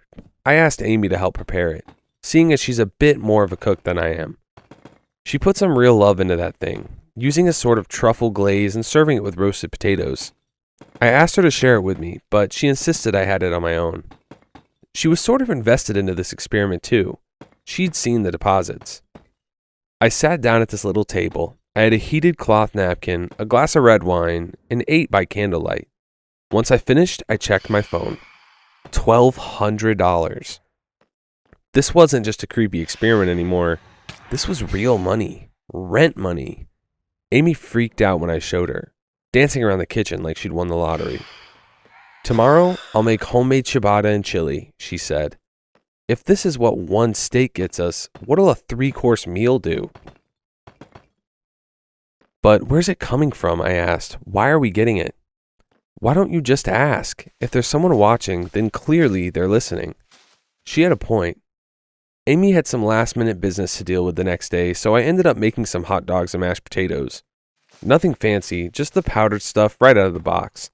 But as I sat down, I had an idea. I took a bite and spoke into the empty room. If you can hear me, add 50 cents to the next deposit. I'd never gotten anything less than full dollars, so yeah, that'd catch my attention. I tried watching a show as I ate, but I kept getting this pounding in my chest whenever I thought about being watched. What was the point in watching me eat, and why at 6 p.m.? I finished my meal and put the plate away. As I turned on the dishwasher, my phone chimed. $21.50. Someone was listening. Testing this further just made it stranger. I had some Indian takeout food on the bus, and I still got a deposit. They were still watching me when I was on the move, as long as I had a proper meal. I tried dragging dinner out for 2 hours. I still got a deposit, but much less than usual. I could be eating alone or with friends or at a restaurant. It didn't matter. Someone knew what I was doing, and they were grading it on a scale. I started asking questions. 50 cents for yes, 25 cents for no. I already knew they could hear me, so that was already settled. Can you see me? 50 cents, yes. Do I know you? 25 cents, no. Do you want to hurt me? 25 cents, no. I was so fascinated that it started taking up a lot of time. I would make charts and weigh my options on what to ask. We quickly realized that it didn't work if Amy asked. It had to be me. But when asked if it knew that Amy was there, I got a very clear yes. I started to notice a couple of patterns in the payments. Home-cooked meals regularly got bigger deposits. Also, eating alone. White wine was a big no-no, but red wine was a yes, especially if chilled. I was slowly mapping another person's palate, and I have to admit, it was pretty amazing. A little more salt, another $5. A little less butter, that's another $3. All the while I was asking questions. Whoever was watching me had a hard time answering what or who they were. We had to narrow it down to what they weren't. They were not a regular person. Not a demon or mythical creature, not an alien. I couldn't get a clear enough answer, but I managed to understand that they used to be a person. Not a ghost, though. They were clear about that. 25 cents clear. I came up with a system of multiple choice answers. I would write up answer sheets with increments of 10 cents each. That's how I figured out where they came from. First day I asked what continent they lived on. I got 30 cents, correlating with my North America answer. The next day, it pointed me to the United States. Makes sense, that's where I am. The third day, I asked them to write out the first letter of the state code. I got 19 cents, meaning S. The next day, I got 4 cents, meaning D, SD, South Dakota, pretty far away. I tried to narrow down exactly where they were at, but after a while, they stopped answering. Turns out, they didn't know for sure. It was east of the river. That much I figured out. I got the impression that whoever I was communicating with wasn't entirely sure either.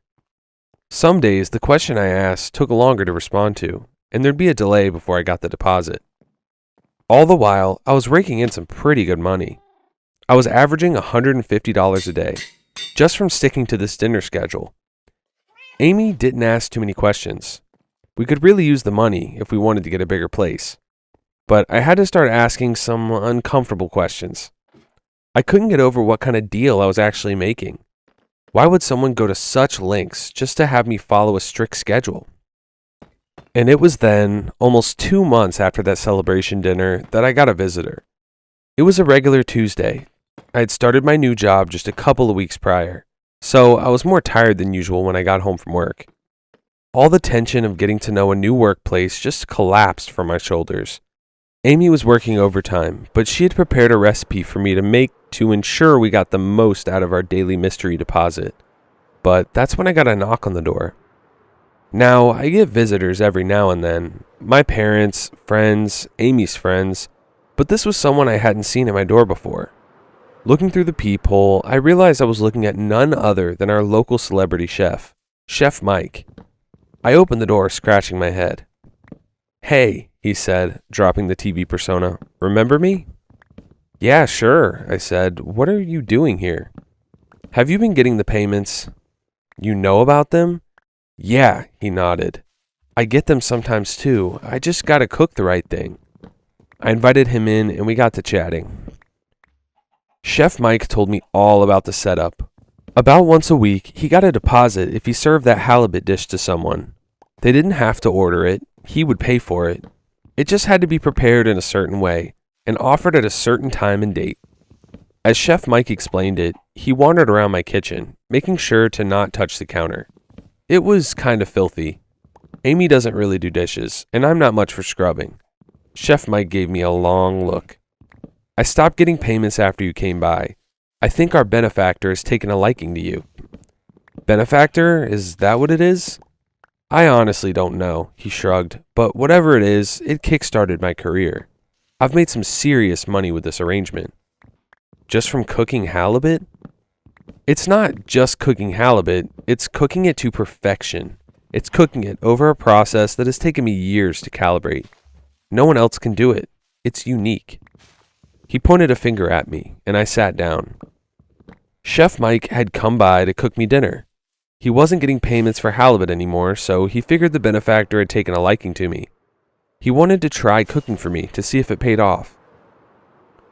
It almost sounded threatening, like he wasn't asking. He wanted me to agree to him coming by 2 times per week, cooking things he knew would get us a lot of money. I wouldn't have to send him anything. He got deposits of his own. Somehow, our benefactor knew that not only was I having dinner at that exact time, but he also knew exactly who prepared it. And I mean, what could I say? I was getting paid to enjoy a gourmet meal 2 times a week. How can that be a bad thing? I wasn't being tricked here. I saw the whole thing from start to finish. No matter if he made a paella or a chicken frittata, I'd see the whole thing. No tricks. So yeah, I agreed. Amy would have killed me if I didn't. She got all the leftovers she wanted. That, and she was a bit of a closeted Chef Mike fan. She followed his YouTube channel. Things changed rapidly after Chef Mike and I shook hands on this deal. He got all the new kitchenware for me and had a firm come by to clean. He put in this new hood over the stove and put in a wall-mounted spice rack. All custom jars, no labels necessary. On days when he came by, he would sometimes bring an assistant or a sous chef. He was taking it seriously. I can't count how many unnamed people came and went through my kitchen during those days. Some didn't even look like chefs, more like mercenaries. Deposits kicked up significantly. My max payout was somewhere around $3,200. It never dipped below $300. Still, having him around was more nerve-wracking.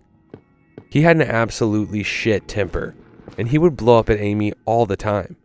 She would just be excited to have him there, and he would cuss her out for staring. It was heartbreaking watching her go from all excited to withdrawn. After a while, she would avoid coming out at all on days when he was there. All the while, I was still trying to understand our benefactor. I asked him to spell out his name, but all I got was N and O, 14 cents and 15 cents. Then I decided I had to ask some big questions, something that would take a long time to answer, but that I had to know. Despite knowing it might take weeks to get the full picture, I painstakingly made a schedule to ask a question I couldn't stop thinking about. How can you see me? It took 8 days to get a complete answer. Every day I checked the deposit and the corresponding number of cents. I put up one posted a day until the answer was staring at me. 21, 18, 5, 25, 5, and 19. UREYES. Your eyes. I tried eating with my eyes closed, but that didn't seem to affect it at all. That confused me. Even if this thing could somehow experience things through my eyes, that didn't explain why it wanted me to eat. I started getting strange messages not related to the questions I had asked. Letters that weren't a response to anything I asked. I could ask a yes or no question and get 4 cents, a D. Over the weeks that followed, I filled my fridge with all kinds of strange messages, all written on colorful post-its. Good taste, best tongue, more salt. Chef Mike shared that he was getting messages too, but he hadn't figured out if they had a meaning yet. It was only when I pointed it out that he realized he had started getting cents. He hadn't gotten those before. He wrote out all the cents he received in a number sequence and had me translate it while he cooked. This one says, "Can't see," I said, pointing to a series of post-its. This other one says, "Can't touch." So he can't touch and can't see, and he lives in South Dakota, and he sees things with other people's eyes. Chef Mike shuddered. He didn't like that. Amy was standing quiet in the corner, keeping her head down. He says I have a good tongue. The best, I added. What do you think that means? Well, Chef Mike sighed. Over the years I've worked with him, he made me perfect that one halibut dish as a sort of calibration. Maybe he was looking for someone to enjoy it the right way. But how does he know that I do? He shrugged. See through your eyes, taste through your tongue. Taking all I'd learned into account, I decided to dive deeper into another question. Why specifically at 6 p.m.? Why was that so important? The answer I got was as simple as it was infuriating. Dinner. I mean, it is like a pretty solid time for dinner. I asked what happened before that, and why it couldn't be 5 p.m. Gym. The benefactor had a schedule. Work, gym, dinner, woman, sleep. I got this impression of someone living vicariously through others. Maybe literally.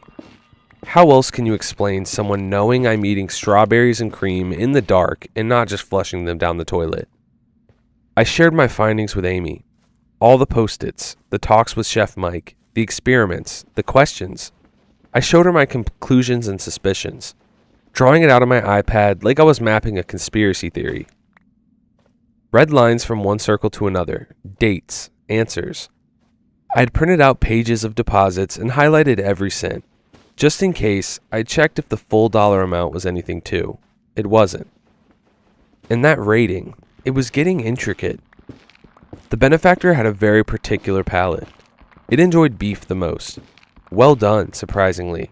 Grilled was a no-go, but it enjoyed the barbecue in various glazes. There was a little upshoot whenever I had a pleasant appetizer, and even more if I finished with a dessert. Chef Mike managed to break the record with a $4,100 deposit after serving me a 4-course meal. But man, it was awkward. I was just sitting there, savoring it, while Amy watched from the other side of the room. I could tell she was having second thoughts about this entire thing. I couldn't blame her, but we were talking about big, big money by now. This was daily income in the potential thousands. Finally, at one point, she just flat out asked me about all of it. We were driving home from the grocery store, and she had me pull over. It was almost dinner time. We'd gotten stuck in traffic, and I was a bit stressed, but I did as she asked. She put her hand on my shoulder. I think we should stop, she said. We got so much from this. There's got to be a problem with it. I don't feel comfortable doing this. It's a lot of money. I agreed. But can we afford to stop? She nodded.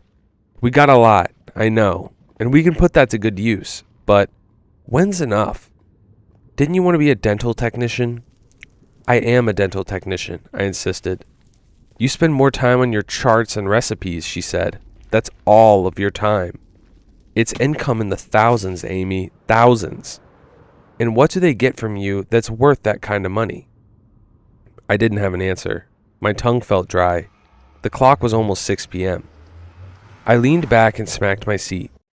Amy recoiled a little, and I reached out to apologize. We were okay, it was just a lot. And I mean, yeah, she was right. I was being paid for something I didn't understand, and it was a lot of money. If I can't understand it, how can I consent to it? I decided to swallow my pride and agree with her. So that day, I skipped dinner, and for the next week, I kept that up. It was a bit strange stepping away from a strict schedule, and Chef Mike wasn't happy about it. He went back to making that halibut dish, looking for someone new to appease the benefactor. I would get these occasional messages like, "No one yet," and "You sure you still out?" The message that stuck with me the most was, "Do you know how lucky you are?" I stopped responding after a while. Amy was doing a lot better. We started eating together again, and we could be a bit more spontaneous. It was a load off my shoulders, but I would still catch myself wondering at times. Whenever 6 p.m. rolled around, was something looking through my eyes? Was it tasting my tongue? Had it moved on? There were no more deposits. It sucked not to have that income, but it was a strange thing to rely on to begin with. And I won't lie, it was convenient as hell, but there's something uncomfortable to it. I can't put my finger on it. But after 2 weeks of stepping away from the deal, something changed. I lost my job. I'm not saying I was the perfect employee, but I was doing a lot better now that I didn't have any distractions. It came out of nowhere. There were no mass layoffs or anything, it was just me. And on the same day as some nameless security carrying my stuff to my car, I get a text from Amy. She lost her job too. All of a sudden, that income is looking like a lifesaver, but I couldn't help but think, what if that's the point? What if this was orchestrated? How far can this benefactor reach? That night, Amy went to see her sister. The two of them are really close, and she needed some alone time. Meanwhile, I made some spaghetti and meatballs, and I sat down to eat at exactly 6 p.m. I remember sitting there at the kitchen table, eating in silence, looking at my iPad across the table. I'd written a question. Did you get us fired? 50 cents yes, 25 cents no. Every bite felt wrong, like someone was watching me from inside my mouth. Like there was someone else sitting in the same space as my body, savoring me like a goddamn juice box. It felt like I was putting on a show, making myself into a canvas to be painted on, but I finished the meal. There was a deposit later that night, $480.50. That's a yes. It got us fired. I didn't tell Amy about it. She thought we'd gotten away from that whole ordeal, and now it was threatening to pull us back in. I wanted to give her some peace of mind, so I decided I was going to do something about it. I had a plan to get this benefactor out of our lives once and for all. One evening while she was out, I sat down at 6 p.m. with a new plan. I was going to make the benefactor turn away from me forever, and I could only see one way of doing that. I had lined up a plate with orange juice, toothpaste, diced onions, and mayonnaise. That and a spoon. I'd prepared an empty bucket next to me. My heart was making backflips as the clock crossed over to 6 p.m. When it did, I dug in and ate until I couldn't eat anymore. I ate, and I got violently ill. There were no deposits that night. For a few days, it seemed to work. I could eat at 6 p.m. without getting a deposit. It actually lightened my mood a lot. I didn't feel watched anymore. I think Amy noticed it too. She seemed a bit more at ease. Dinner time had become this unspoken stigma between us, but we'd started to look past it. We could joke about it, plan a little outing. We might even have dinner at 6 p.m. We moved back into a better routine. I took down the Post-its from the fridge. I deleted the document with all my findings. I'll admit it, I wasn't sure about that one. There's no harm in keeping a file on your computer, but then again, if I wanted to fully commit, I couldn't keep that stuff around. After much deliberation, I cleared it out. Things were looking up. I got a new job interview. Amy and I were looking at bigger apartments, hoping to find something within our price range. Not for now, but for when we both got back on our feet. But things don't always turn out like you want. It was the middle of the afternoon, and I'd spent my day talking to some old classmates. I was waiting for a response from a recruiter who'd shown some interest. I got out of my car at around 4 p.m., bringing some groceries along. The front door was open, so I figured Amy was at home. I did what I always did. I spoke out loud about my day. "Mark got a new job," I said. "Sounds like it wasn't just me that's been laid off." No response. "I got some turkey breast. I figured we could make some." I looked down at my grocery bag. Turns out someone had switched it. This wasn't what I'd bought. But for that to happen, they must have been in my car while I checked my phone. Looking up, there was a man in my living room. He was about 6'3", slim shoulders, thick horn-rimmed glasses, buzz cut, gray dress coat, simple blue jeans. Something in my blood froze when I saw him. I think I've seen him at Chef Mike's place. It was like coming face to face with a lion. All kinds of strange details just burned into my head. The way he laced his shoes, the silver ring on his left index finger, the slight hint of a scar on his neck, the tinted blue sunflower on the commercial rolling in the background. We just stared at each other for a second. I counted my breaths, trying to keep my brain from spiraling. I was making 100 plans at once, and they were all incomplete. Run, scream, shout, talk. Why aren't I talking? Do something. He burst into a sprint. I dropped my groceries and got about 5 steps before he caught my neck and pushed me down. I felt something cold, metallic and heavy, push against the back of my skull. "Not a word," he said. "Not a single damn word." The world turns black with a blindfold. I tried to listen for details, count my steps. There were more people, and they were trying to disorient me. They put a hood over my head and spun me around, pushing me to the ground a couple times. I couldn't figure out the direction we were going. They threw me in a car, a big one by the sound of it. No one was talking, but I figured they were at least 3 people, 2 up front, 1 in the back. The car ride was over 40 minutes, but we took a lot of turns. We might have been going in circles for a while. Once we came to a stop, they pulled me out and kept driving. I never even saw the car. Still, not a word from either of them. I was pulled inside a building and escorted down some stairs. A cellar. I was pushed into a cheap chair that scraped against an uneven stone floor. Then there was a voice. "Time, 4:48. Clear out." People left the room. Another chair squeaked as someone sat across from me. They leaned in, making sure the chains on my hands were secured to the table. "Let me tell you about my job." The silence was unbearable. I could barely hear him over my own breathing. "I've had a job for 6 years," he said. "Best job I've ever had. Before this, I was ready to bite a bullet. I had no purpose, no income, nothing." He tapped something against my head.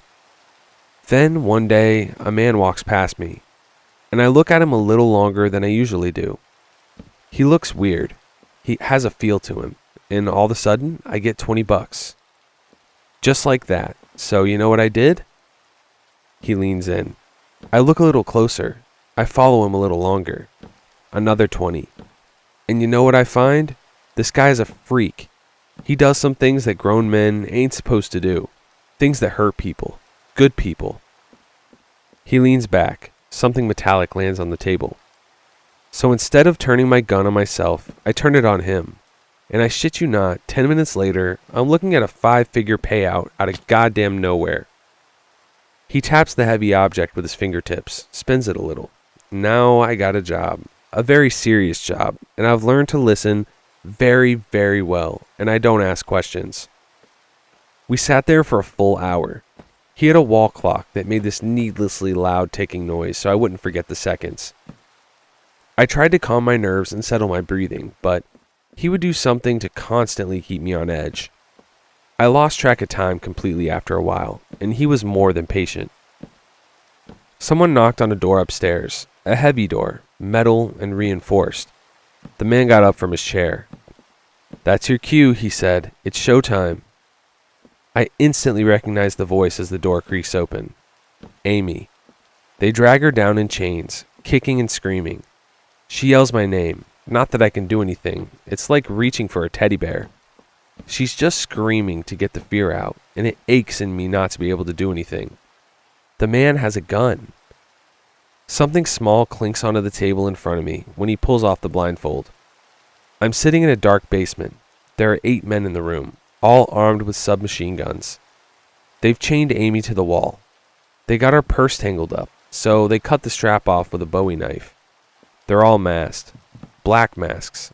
Carbon fiber with felt over the eyes. They have different skin tones and build. No visible tattoos.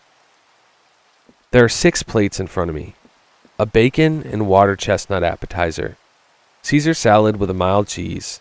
Lightly fried halibut with hollandaise sauce and collard greens.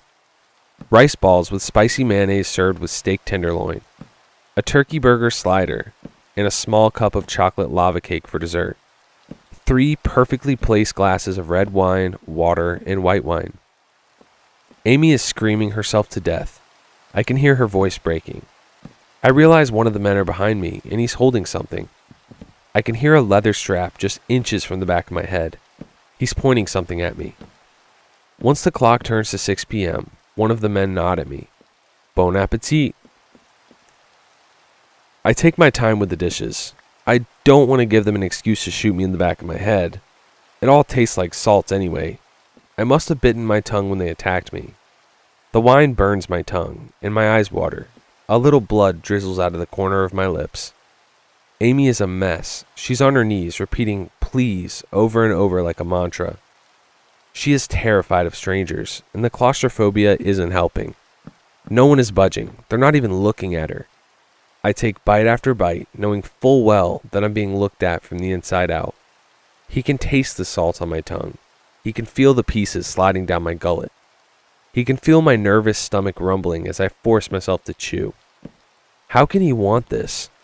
One of the men checks their watch. Send the chef home. Have our guests finish in 10 minutes or kill the girl. Make it a challenge. The man standing behind me huffs, grabs my head, and smashes it into the table. The table cracks a little. Cheap plastic, probably stolen from a yard. He doesn't have a gun. He has some kind of pop rivet. He's not killing me. He's going to hurt me. Bad. It takes a moment to register the pain. He pulls out my tongue and pierces it with the rivet. Start the clock. I can't feel my tongue. My eyes water. I try to eat without chewing, but the salts feel like sticking my mouth into a wall socket. I bite, chew, and swallow. Bite, chew, swallow. I'm a machine. I'm doing this. Pain doesn't kill you, but by God, it's the worst I've ever felt. It's supposed to be good. It smells nice, but it sticks to my stomach lining like a cold sore. They're gonna kill her. I can see the gun. They're gonna kill her. I finish with a couple minutes to spare. I almost choke on the white wine. I knocked over a couple of plates, and it looked like someone fed it all to a starving dog. I had barbecue glaze on my fingers. Hands are faster than forks. Looks good, one of them said. Hope you enjoyed your meal. Another one leaned in from behind, tapping me on my shoulder with an automatic weapon. What time are you having dinner tomorrow? He asked. It wasn't really a question. It would never be a question again. 6 p.m. I got $25. No cents. I still have my dinner at 6 p.m. to this day. And I'd like to say Amy and I have found some kind of normalcy in all this. But she turns pale every time I walk away to eat. We don't talk about it. We talk about everything but that. I've started getting deposits again. Not as big as I used to, but still significant. I've noticed I get a bit more if Amy is in the room, watching in silence.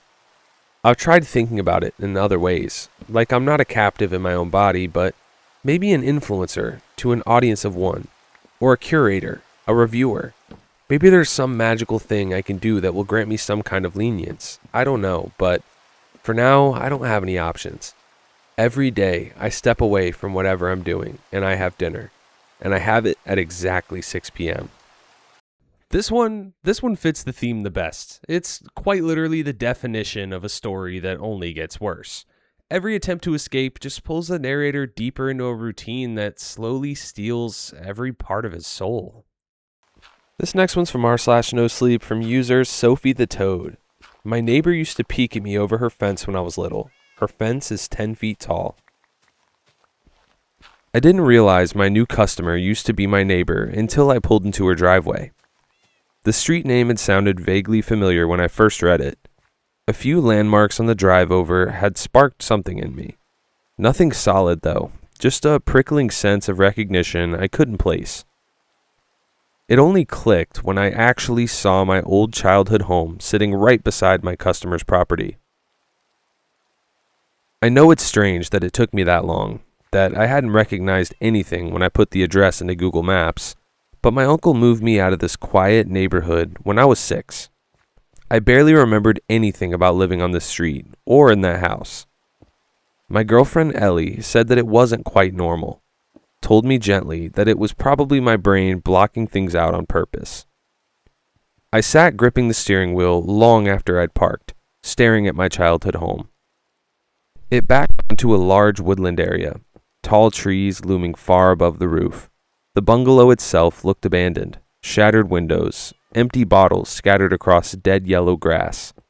Clearly, no one had lived there in a long time.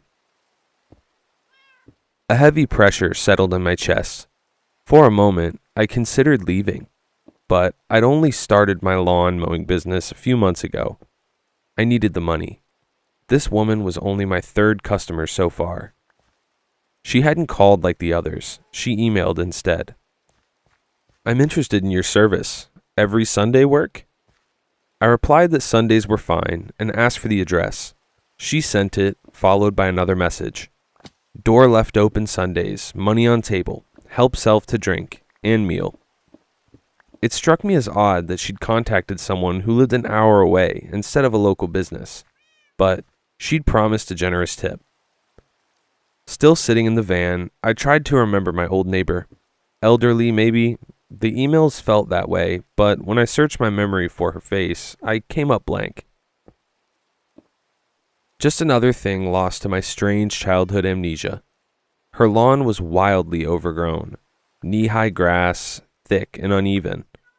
The house itself was perfectly normal, a neat 2-story place with a front porch, well kept enough that the state of the yard felt odd, almost like a choice. I hesitated, wondering if I should knock or just start the job. In the end, I got to work. Part of me didn't want to meet her yet. I was delaying it. I couldn't explain why. As I mowed, my gaze kept drifting to the fence separating her property from my old home. It was enormous, easily 10 feet tall. I couldn't believe something like that had been approved in a quiet suburban street. But it wasn't just the size. Every time I looked at it, pressure built behind my eyes. The sensation of a memory forcing its way up while something inside me resisted just as hard. The effort made my head throb. Then, for a split second, I remembered her hair. Long black strands spilling down the fence from the other side, tangled and thin, draped over the timber, clinging to the wood, hanging there like a ragged curtain. I'd frozen on my cheap plastic tricycle. One of the back wheels was missing, so I had to balance my weight just right to keep it upright. It's strange, the useless little details that scramble back when everything else is lost. The hair shifted, and slowly, above the lip of the fence, a pale forehead rose. There were eyes, white and cloudy. I only saw them for a moment, but I knew immediately who they were peeking down at. Me. Only me. Then there had been some sound behind me, maybe a voice, maybe someone calling my name. The eyes vanished. The forehead sank out of sight. The hair slid upward, strand by strand, slithering back over the fence until there was nothing left at all. Cold washed through my body.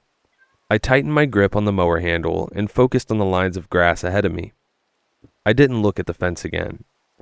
Surely it had just been my imagination, something I'd invented out of boredom. No one could peer over a 10-foot tall fence unless they were standing on stilts or balancing on some ridiculous ladder. And even that, why would anyone climb that high just to look at a child playing in their backyard? It was too strange to take seriously, too absurd. And yet, An unease bloomed low in my chest and refused to settle. Because that image, hair spilling over the fence, eyes watching, was suddenly one of the clearest memories I had from that house, from that time. Clearer than anything else I could recall in over a decade. I shook my head, forced the image away, and got back to work. An hour later, the lawn looked respectable again. I packed my equipment back into my uncle's van. Then I remembered the money. I knocked on the front door and waited a bit. She did say to let myself in, but it just felt wrong to waltz into a stranger's house. I waited another few minutes before finally reaching for the handle and stepping inside. "Miss Ramona, are you home?" I called out, remembering her name from her email address. One of the first things I noticed was the ceiling. It was unusually high. It made the space feel wide and open, almost cavernous. It also made it incredibly cold inside. Goosebumps rose over my arms. Most of the ground floor was open plan, so I spotted the kitchen right away, where a wooden table sat by the counter. There was money laid out neatly on top of it. Beside it, a glass jug filled with what looked like lemonade, ice cubes floating inside, a clean glass, a sandwich on a plate. She'd said to help myself. Still, I hesitated. I felt silly to be cautious, but I hadn't even met her. I picked up the money and nearly choked when I counted it. 4 $50 notes. I only charged $60. She'd mentioned a tip, sure, but this was excessive. What if she was elderly? What if she miscounted? I took 100 and left the other 100 on the table, just in case. That was when I heard something upstairs. A wheeze, wet and uneven, like air being dragged through damaged lungs. After that, 2 sharp creaks snapped through the house in quick succession, floorboards protesting under sudden weight. My body went rigid. Someone was definitely home. I stared at the staircase. "Hello?" My voice rang too loud in the open space. "Miss Ramona?" No answer. I edged closer to the stairs despite myself, my heart beginning to pound. The noises replayed in my head.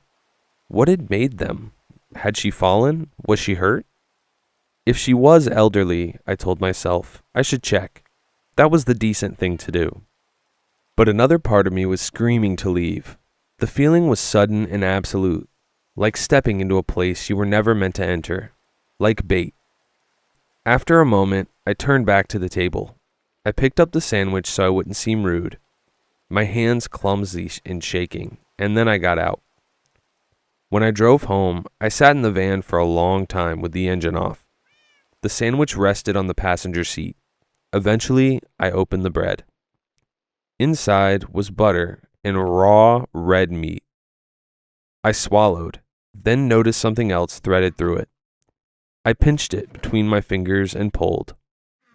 A single hair slid free, dark, absurdly long. I told my girlfriend what happened, but left out the part about my strange memory. Ellie laughed. "You're scared of a little old granny?" "I don't know if she's a granny," I said. "I've never met this woman. She could be a man for all I know." "Are you sure? You said she was your old neighbor," she said, her eyes soft but insistent. That gentle look she always got when she was trying to probe something out of my childhood. "Are you sure you don't remember anything?" That long black hair entered my mind again. At that moment, I remembered something else. I remembered a single strand had caught in the fence, drifting in the breeze until it detached and floated down to my 6-year-old self. I remembered plucking it from the air and then playing with it carefully so it wouldn't snap. I had wrapped it around my arm, amazed I could coil almost the entire length up my little forearm, like linen around an Egyptian mummy. I shook my head at Ellie's question and told her about the inedible sandwich instead. Ellie laughed again, shaking her head. The poor woman probably has dementia. A week later, I went back. I didn't want to, but Ellie had made me realize I was being ridiculous, and the money mattered. If we ever wanted to move out of my uncle's house, that is, we needed it. My stomach churned the whole drive. Before I even started the mower, my eyes went to the fence again. I remembered long, curling fingers reaching over the top, and once more, I remembered seeing half a face peering down at me, just eyes and a forehead visible above the timber, watching. I reluctantly went inside to collect my payment. This time, she'd left $300 on the table. Beside it, a note, the handwriting thin and spidery. Take all money. Why no drink?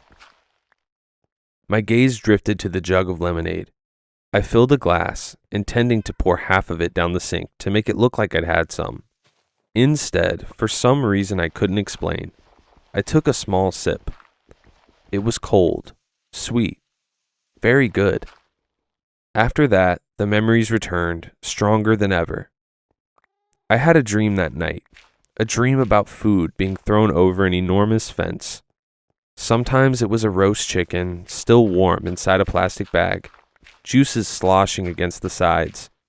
Other times it was a whole chicken, raw, feathers still clinging to pale skin. Sometimes it was fresh fruit in a cracked plastic container. Other times it was rotting apples in a thick slab of heavy red meat. I remembered the hunger.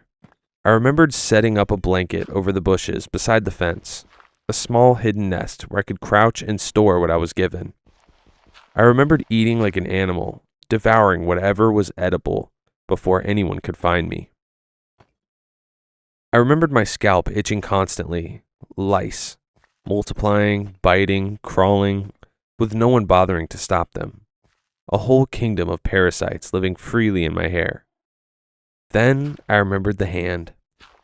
It slipped through the narrow gap between the fence and the bushes where I sat with my back pressed against the timber, rustling the spindly branches. The hand was enormous, but gentle. One long finger brushed the tangled hair out of my face. The itching faded. I stared up and saw nothing but the endless length of a thin gray arm disappearing over the fence. I remembered wrapping my small hands around that enormous finger and holding tight, crying into it. Then I remembered an angry voice coming from somewhere. The finger wriggled gently until I released it, and then the hand vanished. The arm withdrew. When I looked back up, only a faint wisp of dark hair was visible above the fence line.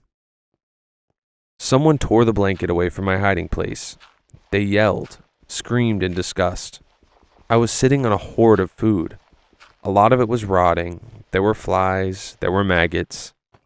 Hands grabbed my arm and dragged me out of the bushes and away from the massive fence, so hard I thought the bone would snap. "Stop!" I screamed. The third time I went back to mow Ramona's lawn, I did not hesitate. Something had begun to clarify itself inside me, like an image slowly coming into focus. And I knew I needed to speak with her, Ramona, finally.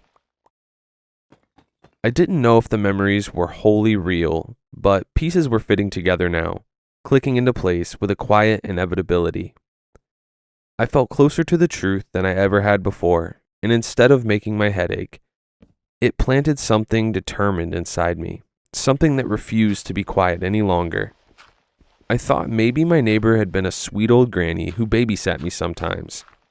Maybe she fed me, maybe she took care of me, maybe she read me stories. Maybe this was the only way my memories were able to return, disguised as something else, something not quite real, but threaded through with truth. As I started the lawnmower this time, I didn't look away from the fence. I remembered the humming. A low, steady hum, as I lay hidden in the bushes beside the fence. The yelling in the house always softened when I listened to her hums. I remembered being lifted so high I could see over the roof of my house. I remembered being placed on a sturdy tree branch in the forest and being given a dead fox. I remembered biting into the furry flesh, feeling warm blood dribble down my cheeks.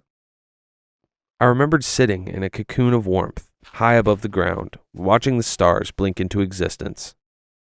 I remembered running to my hiding place between the fence and the bushes, shaking, starving, sick with fear. I remembered someone chasing me. "Henry, you get back here right now," she screamed. She caught my arm and wrenched me around. "Mom, stop," I sobbed. "Don't hurt me again." I remembered my mother freezing, and I remembered something brushing the back of my neck, light and familiar, like long strands of hair.